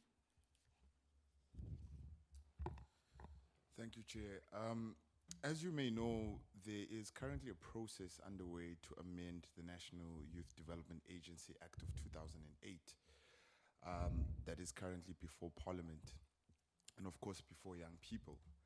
And one of the recommendations on that particular amendment is to have an increase in the number of board members of the NYDA. What would be your feeling on that particular suggestion on the amendment? Thank you, sir. With an increase to seats within the board means there's a more as well as a bigger pool of expertise. There's more shared knowledge, as I believe we represent different backgrounds and different schools of thought. As an entrepreneur myself, I believe if you want to go far, go alone. If you want to go fast, go alone. But if you want to go far, go together. So collaborations are key in ensuring that we achieve in experiences as well as how we shape the board itself to take it forward. Thank you.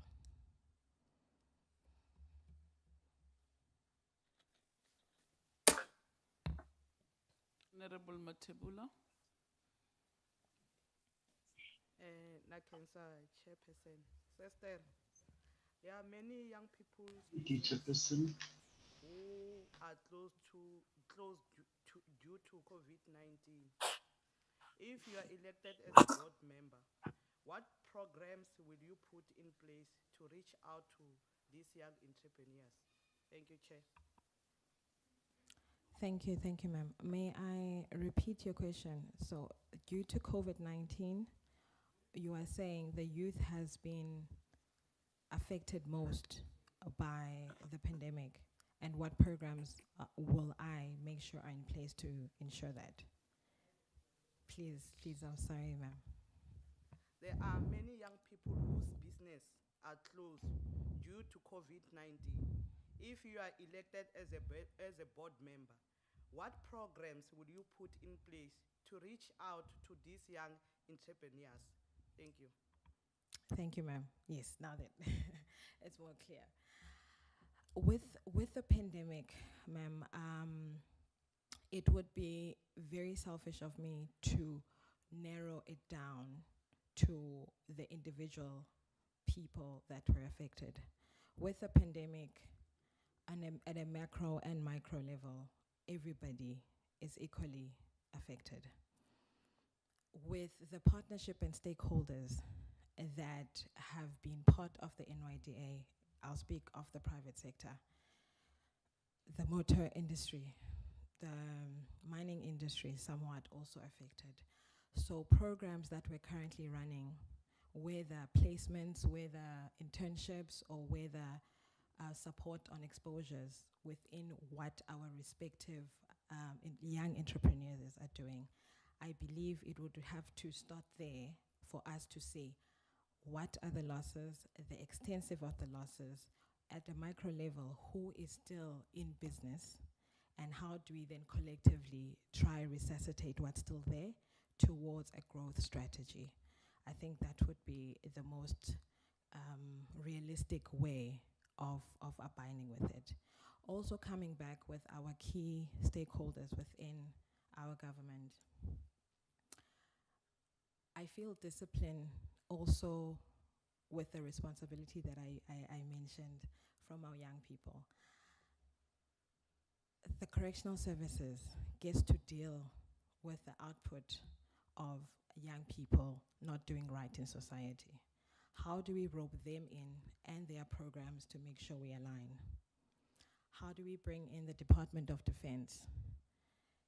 Back in the day, also with other countries, military also plays a role in ensuring that young people are shaped in terms of discipline, fitness, and so forth. How do we then join forces with such establishments to make sure that we align? Higher education. A lot of our students have had to leave and deregister in the whole of 2020 if they could not afford to be in the urban areas where the universities are.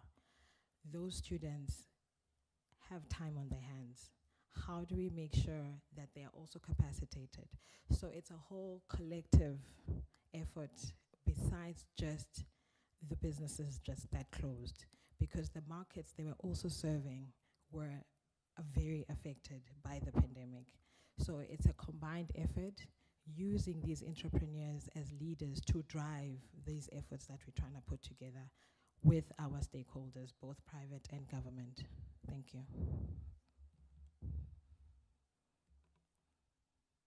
I wanted to make a follow-up, but maybe let me leave it. Honorable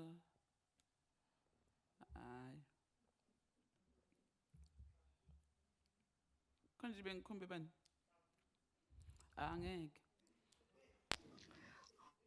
Who was next? Thank you very much, Honorable Chairperson. Ms. Tlatigas, I'm sure that you are aware that unemployment is a key challenge that young people are facing in our country. But over and above that, there are many other challenges. And one of them is the issue of social ills and substance abuse in particular.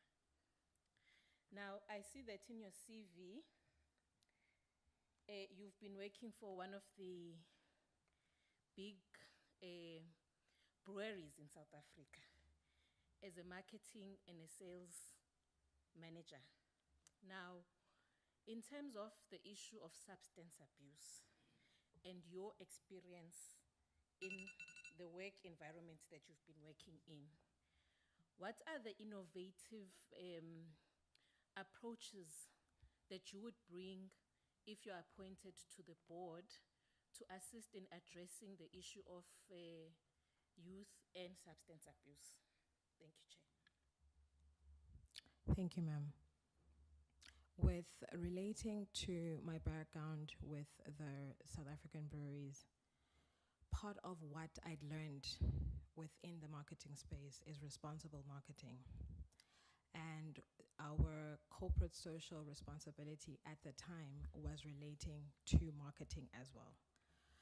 As we know, the brewery had established a foundation which then spoke to that, because the biggest drivers of the issues we had in the communities, and I'll speak of the communities I served, which was primarily rural as well as township.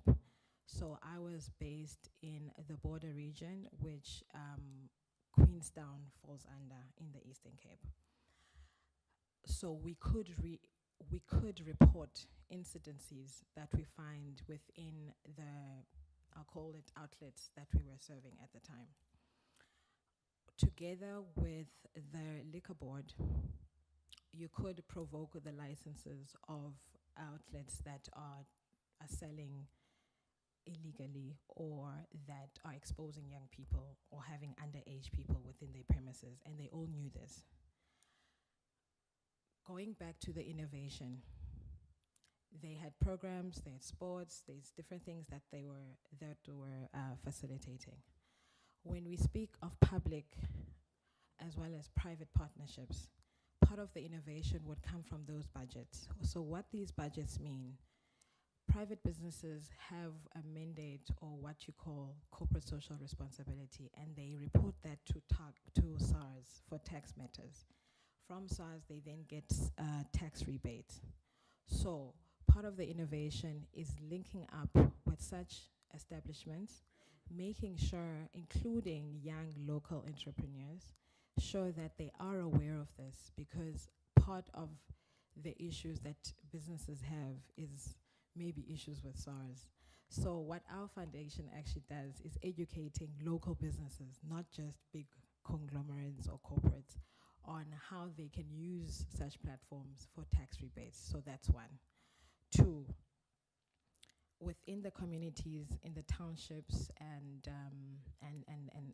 the rurals, part of the act under Linker Board, you're not supposed to have an outlet that is close to a school or a church, but you would find that some instances that is the case. And as you come as a service provider, you ask yourself, how was this even allowed to happen? So who is then accountable?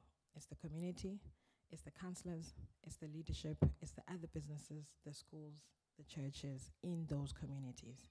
So I believe part of the problem would have to start there, and then investments made in terms of technology and everything else that could come through, and sports and other extramurals that would speak to communities that are faced with a lot of young people that are affected by substance abuse.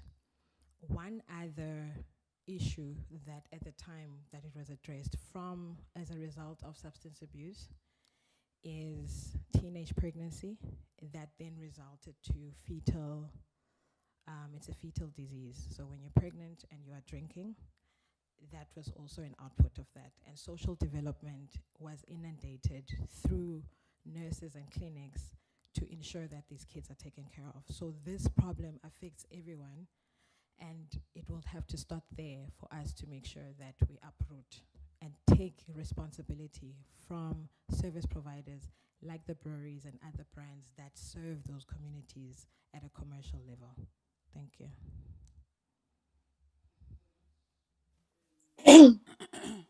Chair, I think Honorable Masiko was the last one. Thank you, Chairperson. Is there any follow-up questions, members? No. If any follow-up question? Honorable Ndongeni? Thank- Yeah. No, Chair. Yeah. Okay, thank you. Thank you.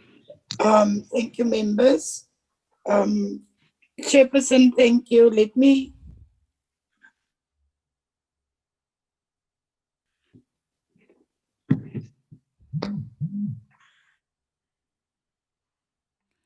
Thank you very much, Ms. Tlatigas, do you have any question?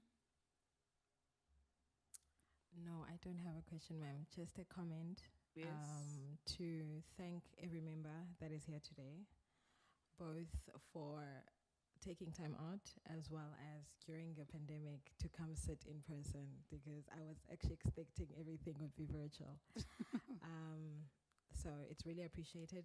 This is something that I will treasure, and the exposure as well as the experience. Thank you so much. Thank you very much. We wish you good luck. Thank you, ma'am. Okay, bye. Chair, we're done with Ms. Tlatigazi. Thank you, Chairperson. Is it now break for lunch, Chair?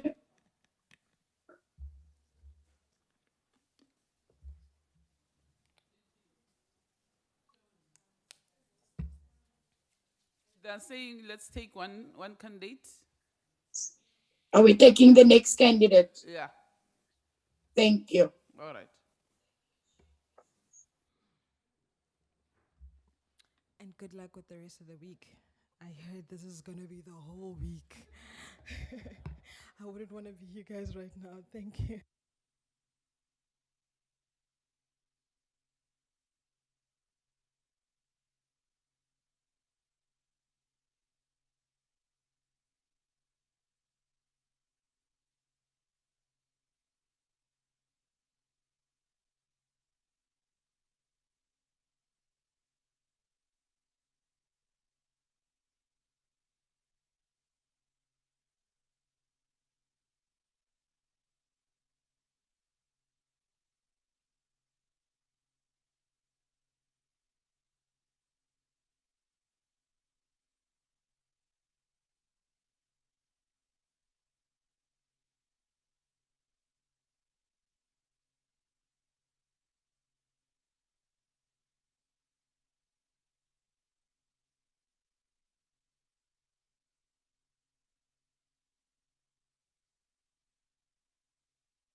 Christella, you're fine.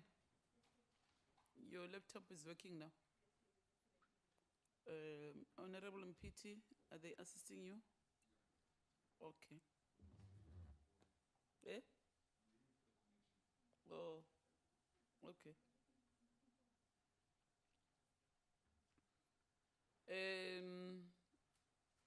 Chair,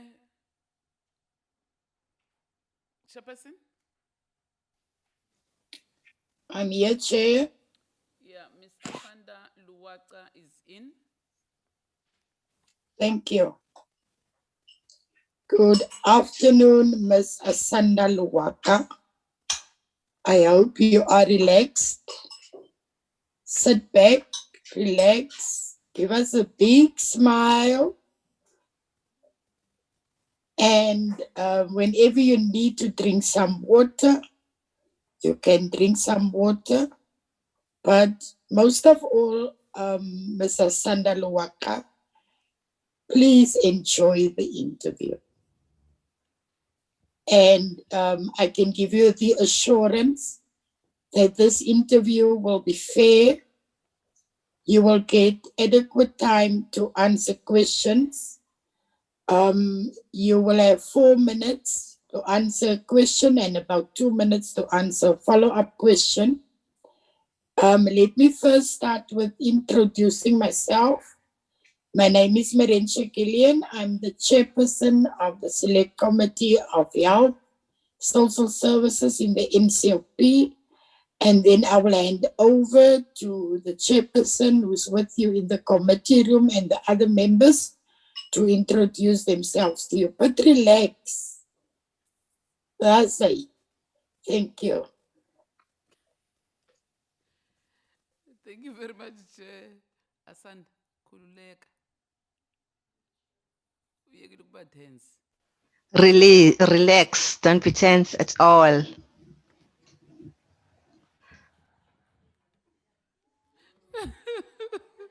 How?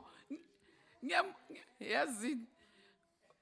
Hey, ngiyambona nami noma ngila ukuthi hayi yazi. I can see that she's tense. Kululeka. Just feel free. My name is Nonhlanhla Ncobendaba.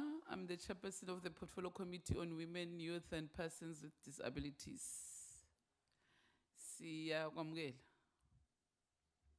We welcome you. Thank you very much, Honorable Chairpersons. Chair, I don't think that we've greeted our interpreters correctly today. I'd also like to greet our interpreters. Good afternoon, ma'am. Good afternoon. Well, Good afternoon, ma'am. good afternoon, Miss Luwaka. My name is Fikile Masigo. I'm a member of the subcommittee, and welcome to your interview. All the best. Thank you, Chairperson. Afternoon, Ms. Luwaka. My name is Otromalika, a member of the subcommittee. You are welcome. Molo Sisi, my name is Luyolo Mpiti, and I'm also a member Good afternoon, Sisi. this committee. Thank you, Translation Services. Wishing you well. Molo Sisi, igama nguMbulelo Bharha. Good afternoon, Sisi. My name is Mbulelo Bharha.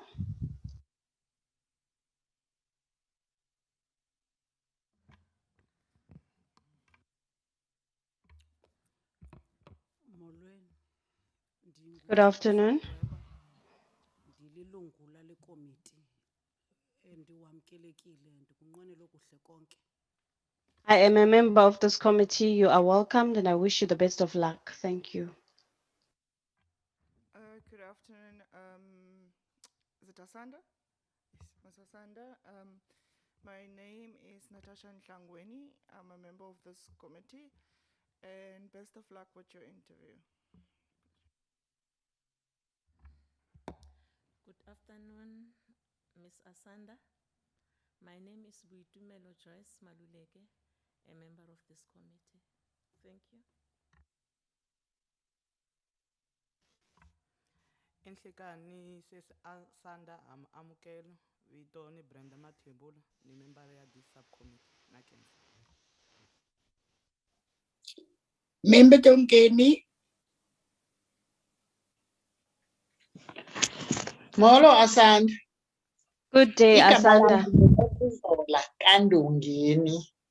Ndiyimember yale committee. Ndingumampela isiduko sami. Esakho isiduko ngumabani? My clan name is Umampele. What is your clan name? I'm a member of this committee. I welcome you. Clan name. thank you, Enkosi thank Sihlalo. you. Thank you, members. Thank you, Chairperson.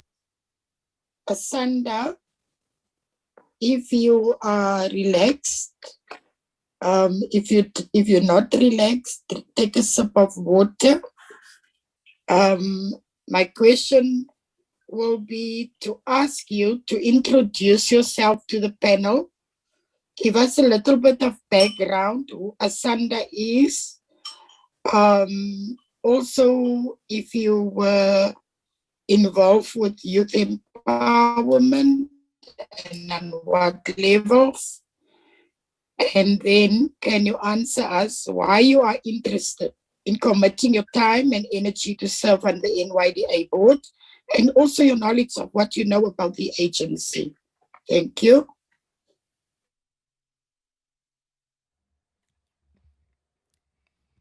And good afternoon, co-chairs, as well as the honorable members of this joint committee.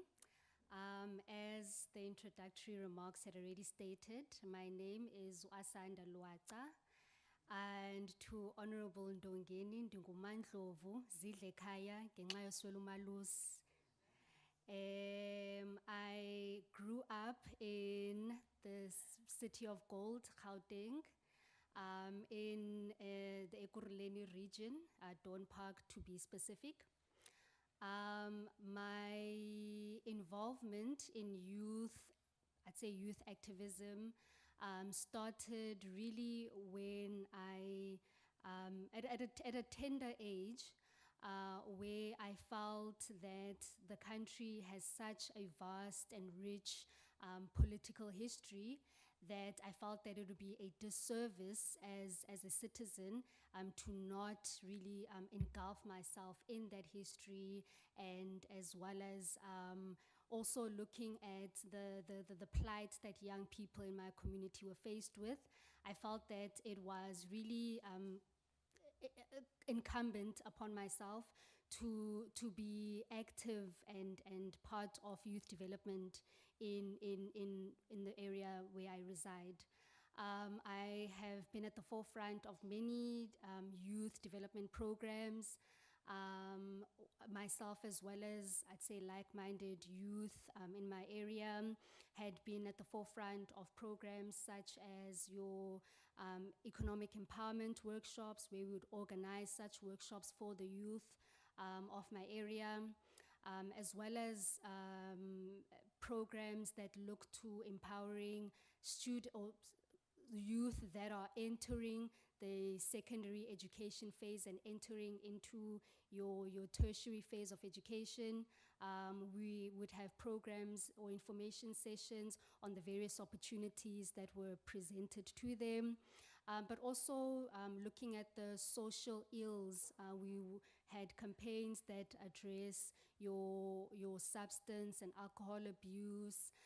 We've held your various sporting tournaments, and basically all of these programs were aimed at directly addressing young people, but then also looking at how young people can really develop and advance themselves as the future generation of this country. Lastly, Chair, I had also contributed towards various publications and opinion pieces. The most relevant for this committee would be a book which was published in 2018, which really looked at the involvement of youth and student activists at the time of the Fallist movement, where young people across the country were unanimously in unison in saying that hashtag fees must fall. So I contributed a chapter in that book, as a reflection of my experience during that movement. So in terms of why I think or why I applied for this position, Chair, I felt that as an aspirant intellectual, and I felt that the agency would gain it would gain immensely from my contribution, in the sense that if you look at really one of its core programs that the agency have, which is found in Program 4, it looks at your research and policy. So as a person who has experience in that background, I feel that my knowledge and my experience would add value to the agency. And then lastly, Chair, Chair had asked, what is my understanding of the agency, the NYDA? And in response to that, I would have to say that my understanding stems from the rich history that is found within the agency, where before it was the NYDA, there was an amalgamation or amalgamation rather of the Umsubo Mvut Fund as well as the National Youth Commission. And in the main, Chair, the aim of those two separate entities was youth development. So at the time, there was a need to merge the two with the vision or the aim of really focusing youth development in a mainstreamed approach. So as things stand, as the agency stands. Thank you very much. Your time is up. Thank you very much, Chair. Chair. Yes, can we move to the next members? If you can assist me that side, please, Chairperson. Honorable Maluleke, Honorable Mkweba, Honorable Ntangwini, and Honorable Malika. Ndongeni, Chair. Okay, you'll be the last one. Thanks. Thank you very much, Chairperson. And Sawubona, Sis Asanda. Good afternoon, Sis Asanda. Miss Asanda, out there is a narrative about the NYDA, and it's a negative one. My question to you will be, what can be done to change the negative perception amongst young people about the NYDA? And secondly, how are you going to ensure that NYDA, under your leadership as a board member, will consistently abide and be guided by the principles of the youth development without any prejudice? Thank you, Chairperson.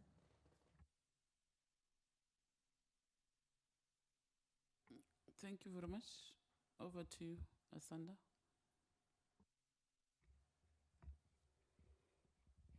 Thank you, Honorable Member, for your question. In response to the first aspect of your question, which looks at the negative perception around the NYDA, in response to that, I think primarily as a board member, mine would be to ensure that the board itself really has a clear understanding on what its role and mandate is in ensuring mainstreamed youth development takes place across the country, irrespective of gender, race, color, geographic location, and so on and so forth. So the negative perception, unfortunately, ours is not to say whether the perceptions are true or not, but ours would be to make sure that as the agency itself, we really ensure that youth development does not only serve a select few, but translates into making an impact in changing the material conditions of young people. As you would know, Honorable Member, the country is a very youthful population. or comprise of very youthful population. So the agency would have to really be positioned in such a way that it services all its youth through its campaigns, through its programs, and not, like I said, not just limiting to a select few. And then the second part was, how do we ensure that the board is guided by its principles, if I captured correctly, Honorable Member? I think in response to that, it would be to say that as the board, we would have to, we would obviously be aware that there's certain legislation that guides the agency. So we would then have to really have a thorough understanding of the pieces of legislation that exist, but not just that, it would be to also ensure that in the day-to-day running and functioning of the agency, that we perform enhanced oversight through the CEO, who would have to be reporting to the board on a continuous basis. That will ensure that wherever there are where challenges may arise, we as the board are aware of those challenges, and we can be in a position to better advise or guide the agency on how it should reposition itself in resolving those challenges. Thank you, Chair. Thank you very much. The next honorable member, Honorable Mkweba. No, thank you very much, Chair. Ms. Luwata,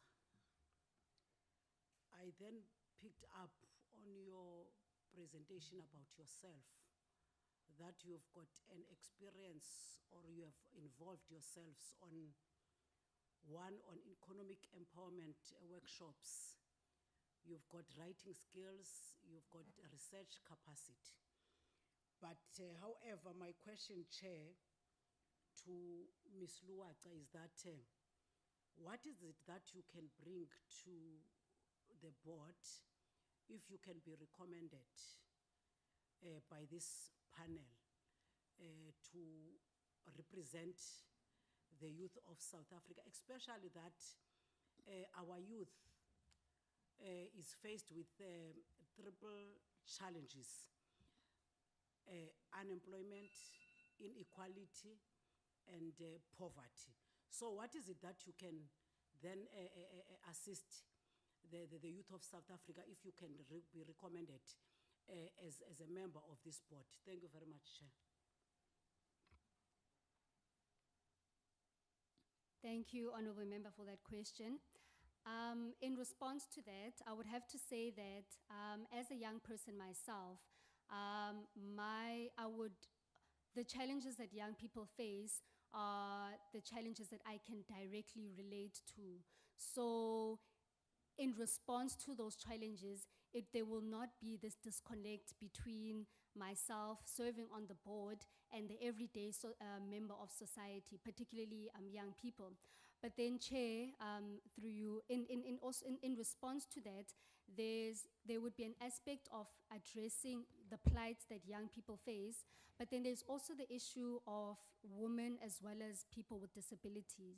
So coupled together, there's a lot of innovation that these three groups have, and they can contribute towards society.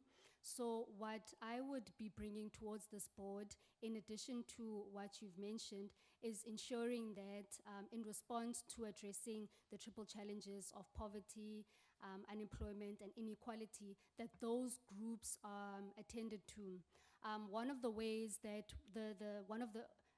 we can really leverage on this is to ensure that, for instance, young people position themselves in such a way as to reimagining what a society would look like post this current pandemic that we're faced with.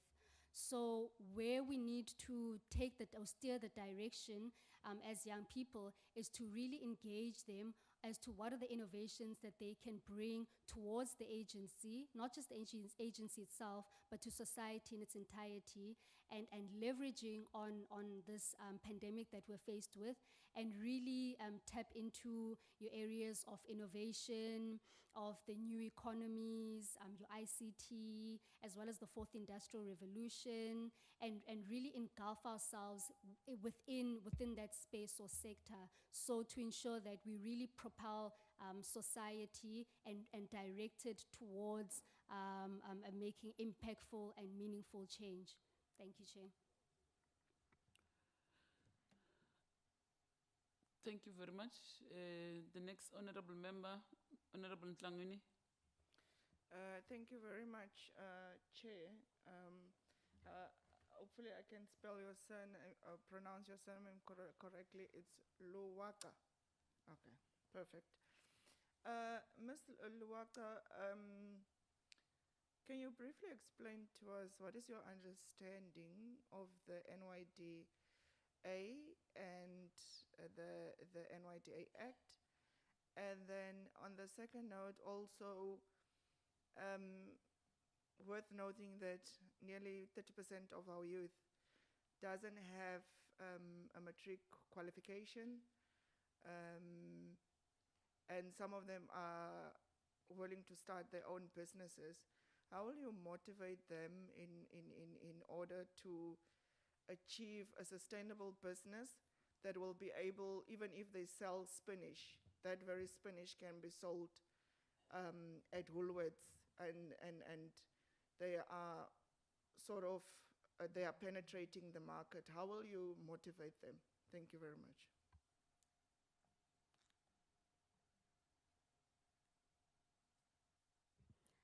Thank you, Honorable Member. In response to the first part of your question, my understanding or my knowledge on the NYDA Act is that I would have to respond and say that currently there is an amendment bill that seeks to amend the Principal Act of 2009. 2008. And in the main, what this amendment bill seeks to, or let me rather say, one of the key amendments or proposed amendments would, as it relates to the board, would be number one, the term of office of the board. It is proposed that the term of office be extended to 5 years as opposed to the Principal Act, which states that it's 3 years. It also then stipulates the detailed explanation of what it is the board, what entails the board, some of which involves the contribution towards your national youth policy, as well as your integrated youth strategy, as well as achieving youth development in its entirety. And then the other interesting proposed addition or amendment to the Principal Act is the issue of having local and provincial offices. Now, the Principal Act was silent on that, but now the proposal is that there needs to be offices that are set up at your provincial as well as local level, and those would, in my thinking, make young people easily accessible to the NYDA, as perhaps was not the case in the past. And then lastly, Chair, the issue of motivating young people to start businesses, given the fact that currently the economy cannot necessarily absorb every young person into workplace opportunities. So what I would respond with in relation to that question would be really to intensify this idea of having your triple P, private public partnerships, but really having a focus on your private sector, because as things stand, government is one of the biggest contributors of workplace opportunities. So what we would have to be in a position as the board would be to encourage the private sector to really come on board and not just do lip service insofar as incubating young people and their businesses, but to really meaningfully and impactfully develop a young person, and so that by the time they exit the particular program that they enter into, that they're able to go back into their respective communities and plow back through job creation, through empowerment, and so on. So in motivating the youth, it would really be to say that young people really are innovators, but it's just a matter of taking that innovation and knowing where to channel it, and through the assistance of an agency such as the National Youth Development Agency, we would be in a position to leverage and give that necessary support that young people do not have. Thank you, Chair.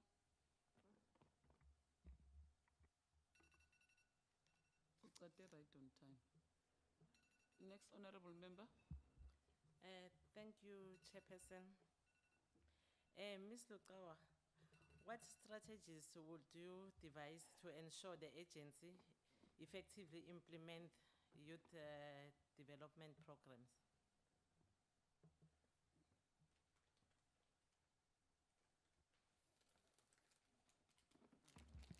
Thank you, Honorable Member. So some of the strategies that we could look into, one of the strategies that I can just think of from the top of my head would be, a practical example would be to say, an Asanda who is looking for a plumber for argument's sake. Currently, as things stand, there's no portal, or there's no system or a platform where Asanda can access her device and search through that portal for youth-owned or youth plumbers, women plumbers, plumbers who are people with disabilities. So one of the innovations we would, or I would look into, is really to look at such portals or such platforms where if a certain person is in need of a service, that there is a platform where they can directly access service providers that are youth, that are women, and that are persons with disabilities. Secondly, the strategies, Chair, would also not to just focus our vision in the local economy, but rather to tap into your international stakeholders. We are, as a country, we are partners with, or we have partnerships with your BRICS and your SADC region.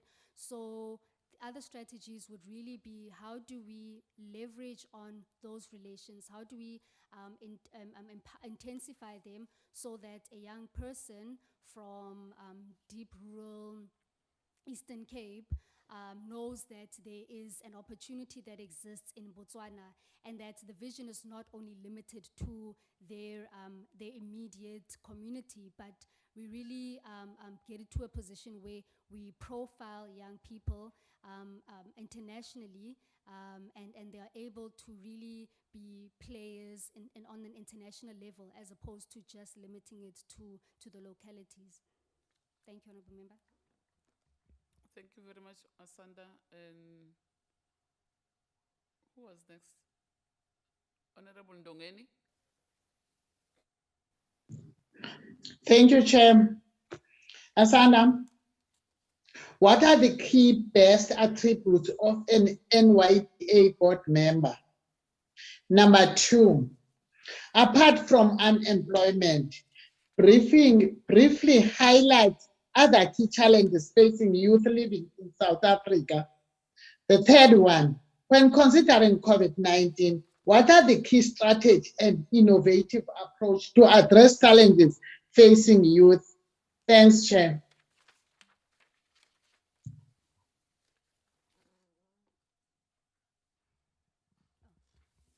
Thank you, Honourable Member, for that question. So the first part is the attributes of a board member. In response to that, I would have to say that as a board member, you would have to understand that you have a fiduciary duty and responsibility over the agency. And by that, I mean you would be in a position to act in the best interest of the agency with an understanding of its core mandate. Secondly, Chair, I would say that you would have to be someone who is ethical, who acts in an ethical manner. And then lastly, it would be someone who really is passionate about the field or the sector in which that they are meant to serve. And in this instance, it would be youth, women, and persons with disability. So it would be someone who really understands the plight of young people, the plight of women, the plight of persons with disabilities, and constantly want to be in a position to change the conditions that they find themselves in. Then, Chair, the second question was the challenges that young people face over and beyond, if I captured correctly, economic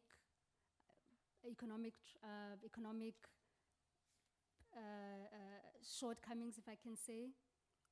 I'm not too sure if I captured the second question, Chair. Can I ask the honorable member to repeat herself? Honorable Ndongeni. Thanks, Chair.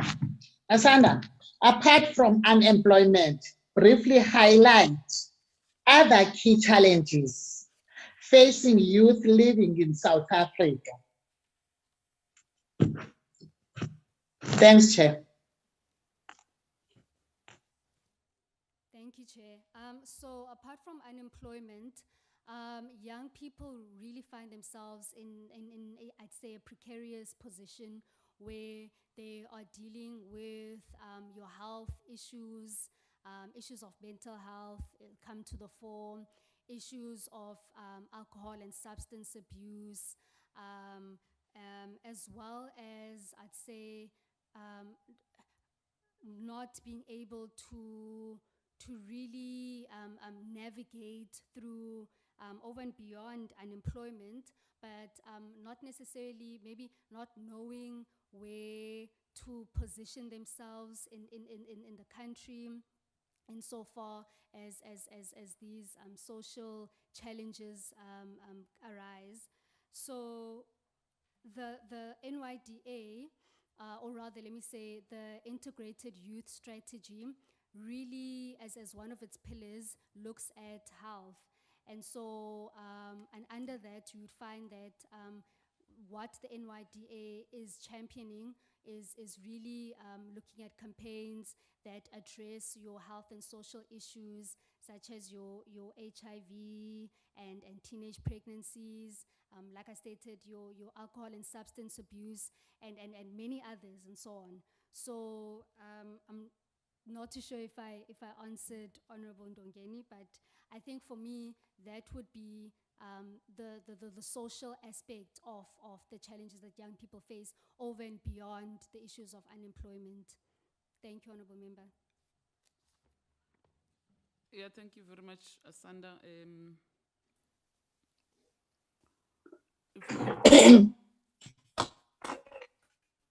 Chair, you want to ask a question? Or you have No, Chairperson, I'm fine. Okay.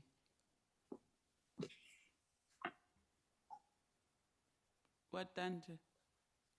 Okay. Asanda, thank you very much for honoring your interview and in the way you handled it. And I really want to ask you, Asanda, do you have any question for the panel?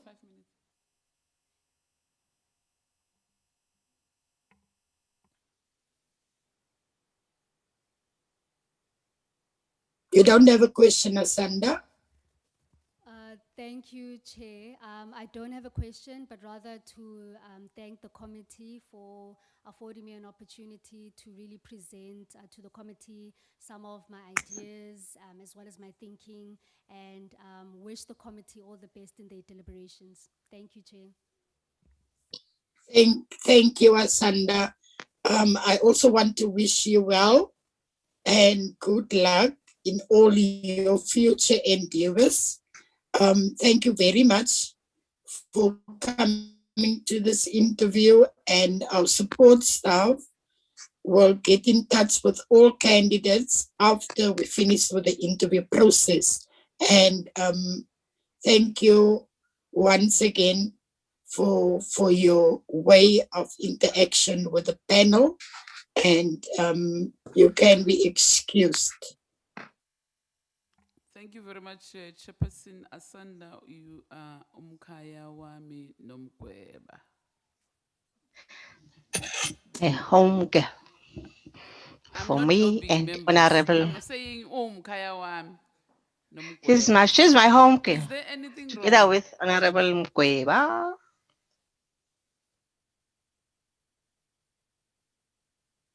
That she's from Ekurhuleni.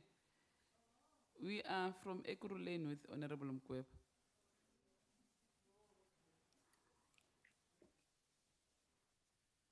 Thank you, Chair.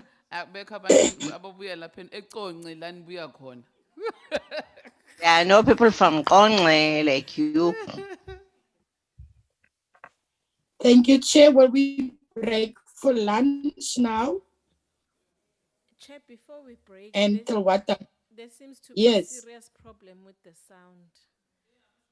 Can we request the IT department to look into it, because it's both now on the social media platforms, Facebook as well as Channel 408. They're saying that they are having serious challenges with the sound that is coming through. It's very low. Yeah, even Honorable Masondo have sent me a WhatsApp message. So that means it's a serious challenge. May you please, yeah. Honorable Mpiti? Chair, you know, I think it's really frustrating at this point because this happened last year. It's happening again for the second time. And I honestly feel we are being disrespected as a committee. And I feel that young people in this country are also being disrespected. So really, we cannot come back when we come back and we're still dealing with the same problem. I mean, the IT needs to account. The issue of the sound is everywhere. I mean, it's really embarrassing. So I think the type of commitment that is given to the National Assembly or the NCOP is the type of commitment that should be given to the subcommittee as well, you know. And we're not getting that, and I think it's really disrespectful to young people. So please, can we sort it out and make sure that it happens? Yeah, no, it's true, honorable members. In fact, I didn't want to disturb the candidate who was here because I am receiving messages from people that the sound is very low. In fact, if myself being loud as I am and people are saying they can't hear me, it's a problem. So, Nomvula Nelly, may you please deal with it? Yeah. Can I add, Chairperson, that this is a rerun of this process. And we don't want to have anything that would kind of say we were not clear of what was said by that one and that one, but it was clear on the others. Because then it would put us in the same position that we are in. We are trying to rerun a process, and that should be adequate enough to make sure that everything is done correctly and according to the book. So I'm saying, Chairperson, whatever that needs to be done must be done, but this process must be as clear and people must be able to access it, so that when we say that it's over and done with, we must also be confident that we've done everything that we're supposed to do. Yeah. Thank you, Chair. Thanks, honorable members. We are going to break for lunch, ne? Yeah. Natasha, you want to speak about? No. I'm sorted.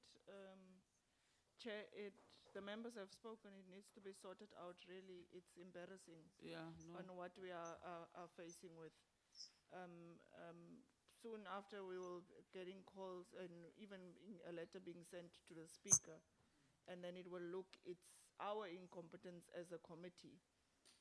That there's no sound, yet it's IT that are just dragging their feet, and they are not seeing this process as important as we are seeing it in having a transparent process. They need to pull up their secret socks before we report them. ourselves. Thank you very much, Chair.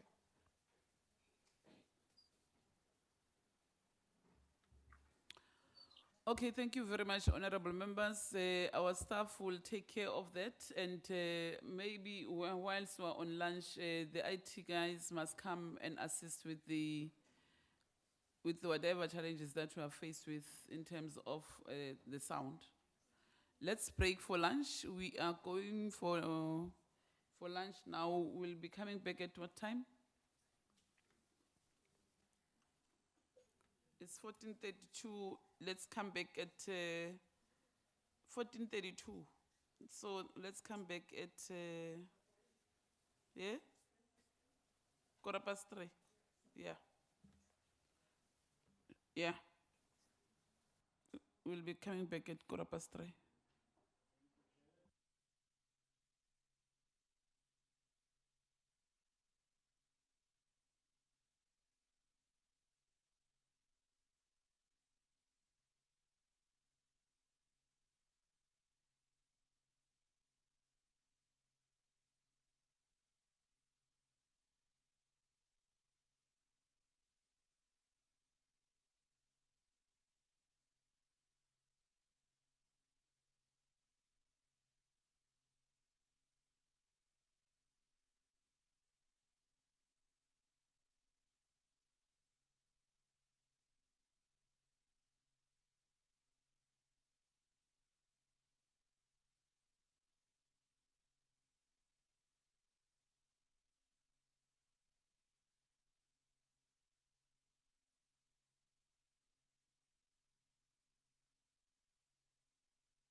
Okay. Okay, 1, 2, 3, 4, 5. 1, 2, 1, 2. Can you hear me? 1, 2. 1, 2, 1, 2. Can you hear me? Ndiyakuxelela ke mna ke ngoku abazustata apha besound ingekabi right because afumana ii-messages from you tuli how udade uchairperson ufumana imessage evela ku-honorable Masondo chairperson wase-NCOP ke lo yayiva ndicela ke nisifandile out but mna funeka kuphendule abantu abayaziyo mna ndizophinda ndiyiphendule bhuti le nto makuzo-Ephraim apha bazokwa like nibabrife kuzophendula bona baselantshini ke ngoku Nangu Ephraim tata. okay sure Nangu Ephraim busy naye.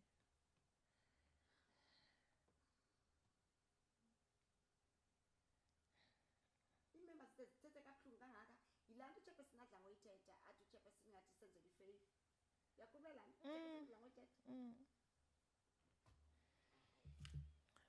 Ephraim? Siyawazi sizokutya ngoku again nathi. xa bengena siyaphuma nje Sandayiva into enjena. sizawutya qha is unfortunate the way izinto zenzeka ngakhona and unfortunately oochairperson ababethe hambayo abazuyeka uchairperson beyazi uba kukho unomvula Soze bayeka. mna befama ndikho apha Usendlini yakho. icaca icala uba ayingo-committee section yina from the committee section wonke umsebenzi Hayi siwenza madoda. Nomvula, we can hear all your conversations. Sorry. We're frustrated, Chair. Frustrated with the sound. I can hear so. I can hear so. I'm sorry, chairperson. I'm very sorry. We've been trying our best. I'm sorry, Chair. Asiphinde siye kuthetha. Also wacimanga le. Yeah. Okay. Uzawuthini Nomvula? It's not right. Bonke abane-link bavule. Ushayira mosizamthumela ilinki xa zawungena. Good afternoon, honorable members. Nomvula, is Nomvula in Yes, I'm here. the meeting? Yes. I am here. The meeting have not started yet, Shelley. No, I know. I heard you talking about the issue of sound. Yes. I just wanted to say to you that the sound, I had to think about the sound. So we are going to log directly into the meeting.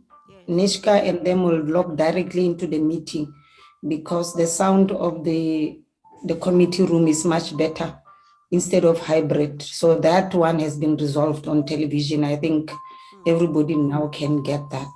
Yes. It's just that I didn't start with the meeting. I just saw it when I finished with the other meeting with the NCP. Yes. So it is okay. The sound is okay. We can hear Because you. we tested it. We And were the here people- last night, ne?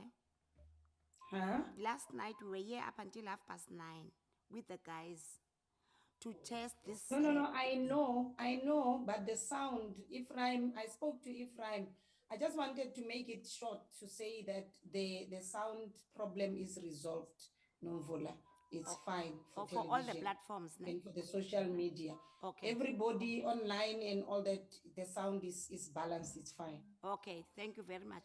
Listen, Shelley, Yes. will you, when we resume, will you be online or must we just indicate to you when we resume so that you can also confirm that with the chairpersons?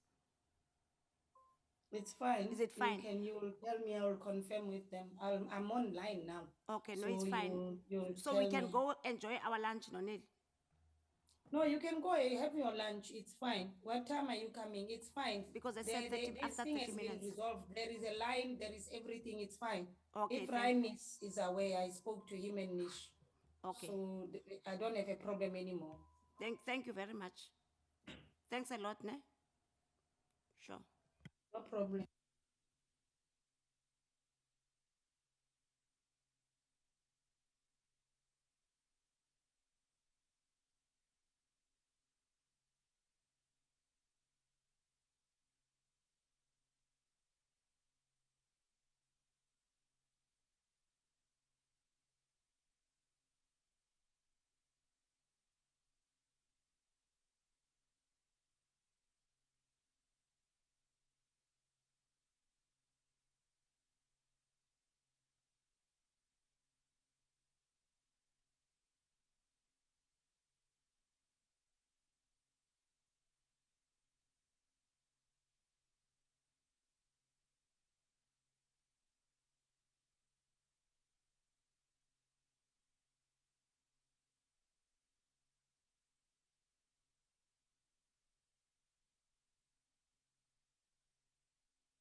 Ephraim, 1, 2, 3, 4, 5, 6, 7, 8, 9, 10. Testing 1, 2.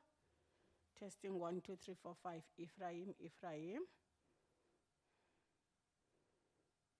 Ephraim, Ephraim, Ephraim. Shirley? Hello? Shirley? No, that is Can you please help me? 1, 2, 1, 2. That is Hello, Nomti. Shirley? This is Nomtikazi from E249. Okay, Nomtikas, Yes. please do me a favor. Can somebody let me in? I'm using other guys. A problem. I'm not sure who is in charge of the host because there's no one in the venue now. I'm just checking the audio levels. I will let Neliswa, as soon as I see her, know that she must let you in. Please, my dear. And I'm speaking to? Nokuzola Ndongeni. Okay, ma'am. I will let her know. Okay, I use another gadget, but they've got a name. Okay. Thanks, ma'am. I will let her know. Ephraim. Sure. Ephraim.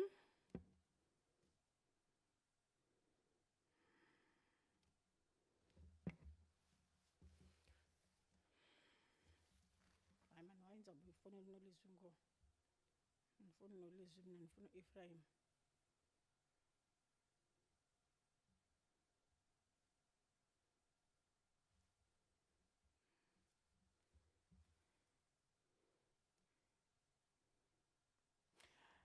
Hello, Ephraim.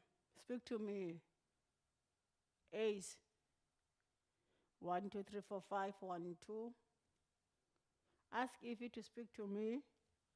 Whoever can hear me in the control room. Hello. Oh, okay. So I must just sing. Okay, sure. Sharp. Okay. Ansakwazi nokucula ke babini kwazi benizawucula. 1, 2, 3, 4, 5, 6, 7, 8, 9, 10. 11, 12, 13, 14, 15, 16, 17, 18, 19, 20, 21, 22, 23, 24, 25, 26, 27, 28, 29, 30, 31, 32, 33, 34, 35, 36, 37, 38, 39, 40, 41, 42, 43, 44, 45, 46, 47, 48, 49, 50, 51, 52, 53, 54, 55, 56, 57, 58, 59, 60, 61, 62, 63, 64, 65, 66, 67, 68, 69, 70. 1, 2, 3, 4, 5, 6, 7, 8, 9, 10. 1, 2, 3, 4, 5, 6, 7, 8, 9, 10. 1, 2, 1, 2.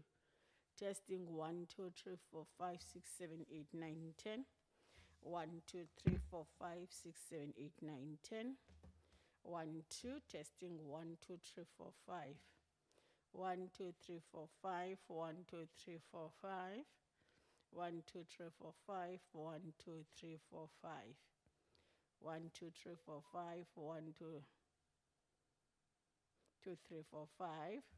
Subcommittee of Portfolio Committee on Women, Youth, and Person with Disability, and Select Committee on Health and Social Services on the filling of vacancies in the National Youth. Good afternoon, honorable members. Honorable Ndogeni. Afternoon, ma'am. Interview for the filling. Hi, dear. Hello, Mama. You wanted to talk to me. I'm fine. Okay. Joint Can you meeting please standing let me committee in? I on use public another accounts gadget and now. standing committee on the auditor I'm not the general. host. This lady is okay. She will let you in. But if ever you'd never locked out, they can still hear you. We can hear you everywhere. You are in. 1, 2, 1, No, 2, 1, 2. I want to change this phone. I want to Okay, use ma'am. the tablet. That's why Okay, I no made problem, it. ma'am. I will tell Nomvula to log you in. Yes, ma'am, you can change. 1, 2, Okay. 1, 2. No, she's not yet Thank in. Yes, she said she was going to 1, get 2, some 1, food. 2, 1, So 2, she'll be 1, coming 2. soon. We will call her. 1, 2, 1, All 2, right. 1, 2. Okay, ma'am. Thank 1, you. And 2. Mama, Can you do We- our thing? Can you also, Maman Dongen, if you can please just do it this way, it is like this. Just I need you, your No, I want full, to like change we this normally do one. it. Yes, ma'am. Mamela, my dear, I want to change this one. I'm not going to use this one. I'm going to Okay, use ma'am. the one. No problem. Yes, my dear. Okay, ma'am. Fine. No, I'll tell All her right. to log you in immediately, Nema. Okay, thank you. Thanks, ma'am. 1, 2, and 2. 1, 2, 3, 4, 5, 6, 7, 8, 9, 10. 1, 2, 3, 4, 5, 1, 2, and 2, and 2. 1, 2, 3, 4, 5. Nomtikas, it's Ephraim there. Can I please talk to him? Ephraim is in the control room, Shirley, and I'm in the venue. I can see you. That is why I'm calling you. Oh, okay. So I just wanted to check if ever Ephraim is close by, or are No, you he's able not. to communicate with him? He is lifting up the levels in the control room. I think maybe you hear my voice. I can see you now. Okay, Nomtikas. sharp. 1, 2, You are 3, wearing 4, a 5. pink jacket. Yeah. So I don't know why you are Must- saying that. you It's must- you fine. must show- you Just must- tell Ephraim that we are. Mhm. I think the sound is okay. Yeah, you Okay. can do your thing inside there. I don't get into that. On your- But just to assure him that the YouTube one, Uh-huh. the YouTube one changed from that time when we were making an intervention. Okay. So he must not worry. YouTube is fine. Next. Okay. Can So- can Yes. they not, can they admit the streaming guys so that we test now They as we will. Nomvula is not here. She didn't make us call Nomvula to come by, to come also, because she also has to admit Honorable Ndongeni. Okay. I'm not hosting, so it's only Nomtikas in the house. In the committee room. So what must I say? Must I tell Ephraim that you are okay with the sound on your side? The sound, just tell Ephraim that the sound is okay. Anyway, I'll call him. Let me call him. Okay, It's fine. okay, okay. Okay, if you can just show an indication if you're also happy, Shirley is going to call you. Otherwise, they are fine on their side. So you can let me know if you still need me to count up or you need me to stop, but I'll continue counting. 1, 2, 3, 4, 5, 6, 7, 8, 9, 10. Testing 1, 2, 1, 2, 3, 4, 5. 1, 2, 3, 4, 5, 6, 7, 8, 9, 10. Testing 1, 2. 1, 2, 3, 4, 5. 1, 2, 3, 4, 5. 1, 2. 1, 2, 3, 4, 5. 1, 2, 3, 4, 5. 1, 2, 3, 4, 5. 1, 2, and 2, and 2, and 2, and 2, and 2. 1, 2, and 2, and 2, and 2, and 2.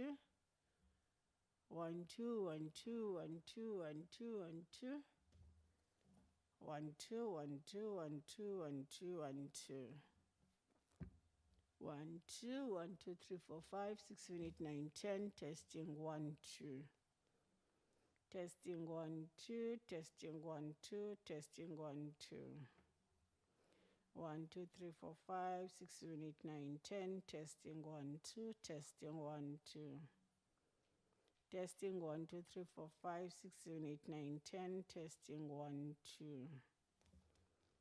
1, 2, and 2. 1, 2, and 2. 1, 2, 3, 4, 5, 6, 7, 8, 9, 10. Testing 1, 2. 1, 2, 3, 4, 5, 1, 2.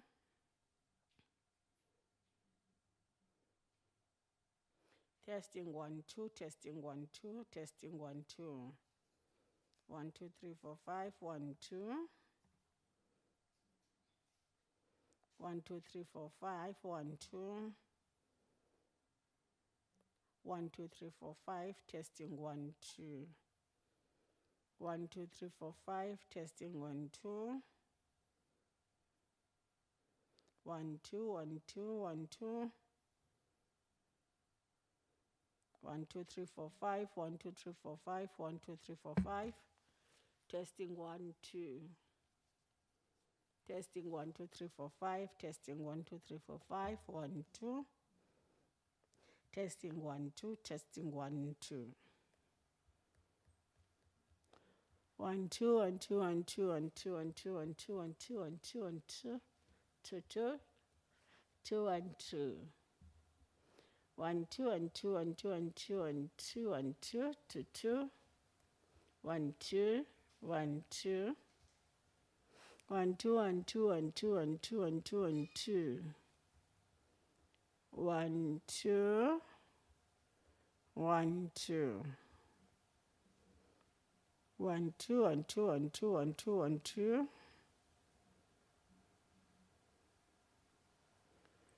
1, 2, 1, 2, 1, 2, 1, 2. 1, 2, 1, 2, 3, 4, 5, 6, 7, 8, 9, 10. 1, 2. Testing 1, 2, 1, 2, 1, 2, 3, 4, 5. I'm not sure if number. Let me phone him again.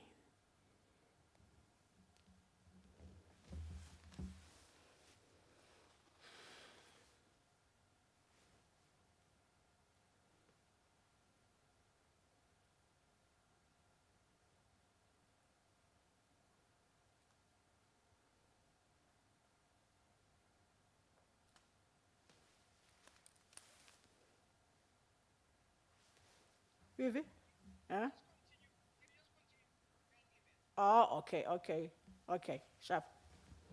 1, 2, 1, 2, 1, 2, 3, 4, 5, 6, 7, 8, 9, 10. Testing 1, 2. Testing 1, 2, 3, 4, 5, 6, 7, 8, 9, 10. Testing 1, 2, 3, 4, 5. 1, 2, 3, 4, 5, 6, 7, 8, 9, 10. Testing 1, 2. Testing 1, 2, 3, 4, 5, 6, 7, 8, 9, 10. Testing 1, 2. 1, 2, 3, 4, 5. 1, 2, 3, 4, 5. 1, 2, 3, 4, 5. 1, 2. Testing 1, 2, 3, 4, 5, 6, 7, 8, 9, 10. Testing 1, 2. 1, 2, 3, 4, 5, 6, 7, 8, 9, 10. Testing 1, 2. 1, 2, 1, 2, 1, 2, 3, 4, 5. Testing 1, 2. Testing 1, 2, 3, 4, 5. 1, 2, 3, 4, 5, 6, 7, 8, 9, 10. Testing 1, 2. 1, 2, 3, 4, 5. 1, 2, 3, 4, 5. Testing 1, 2.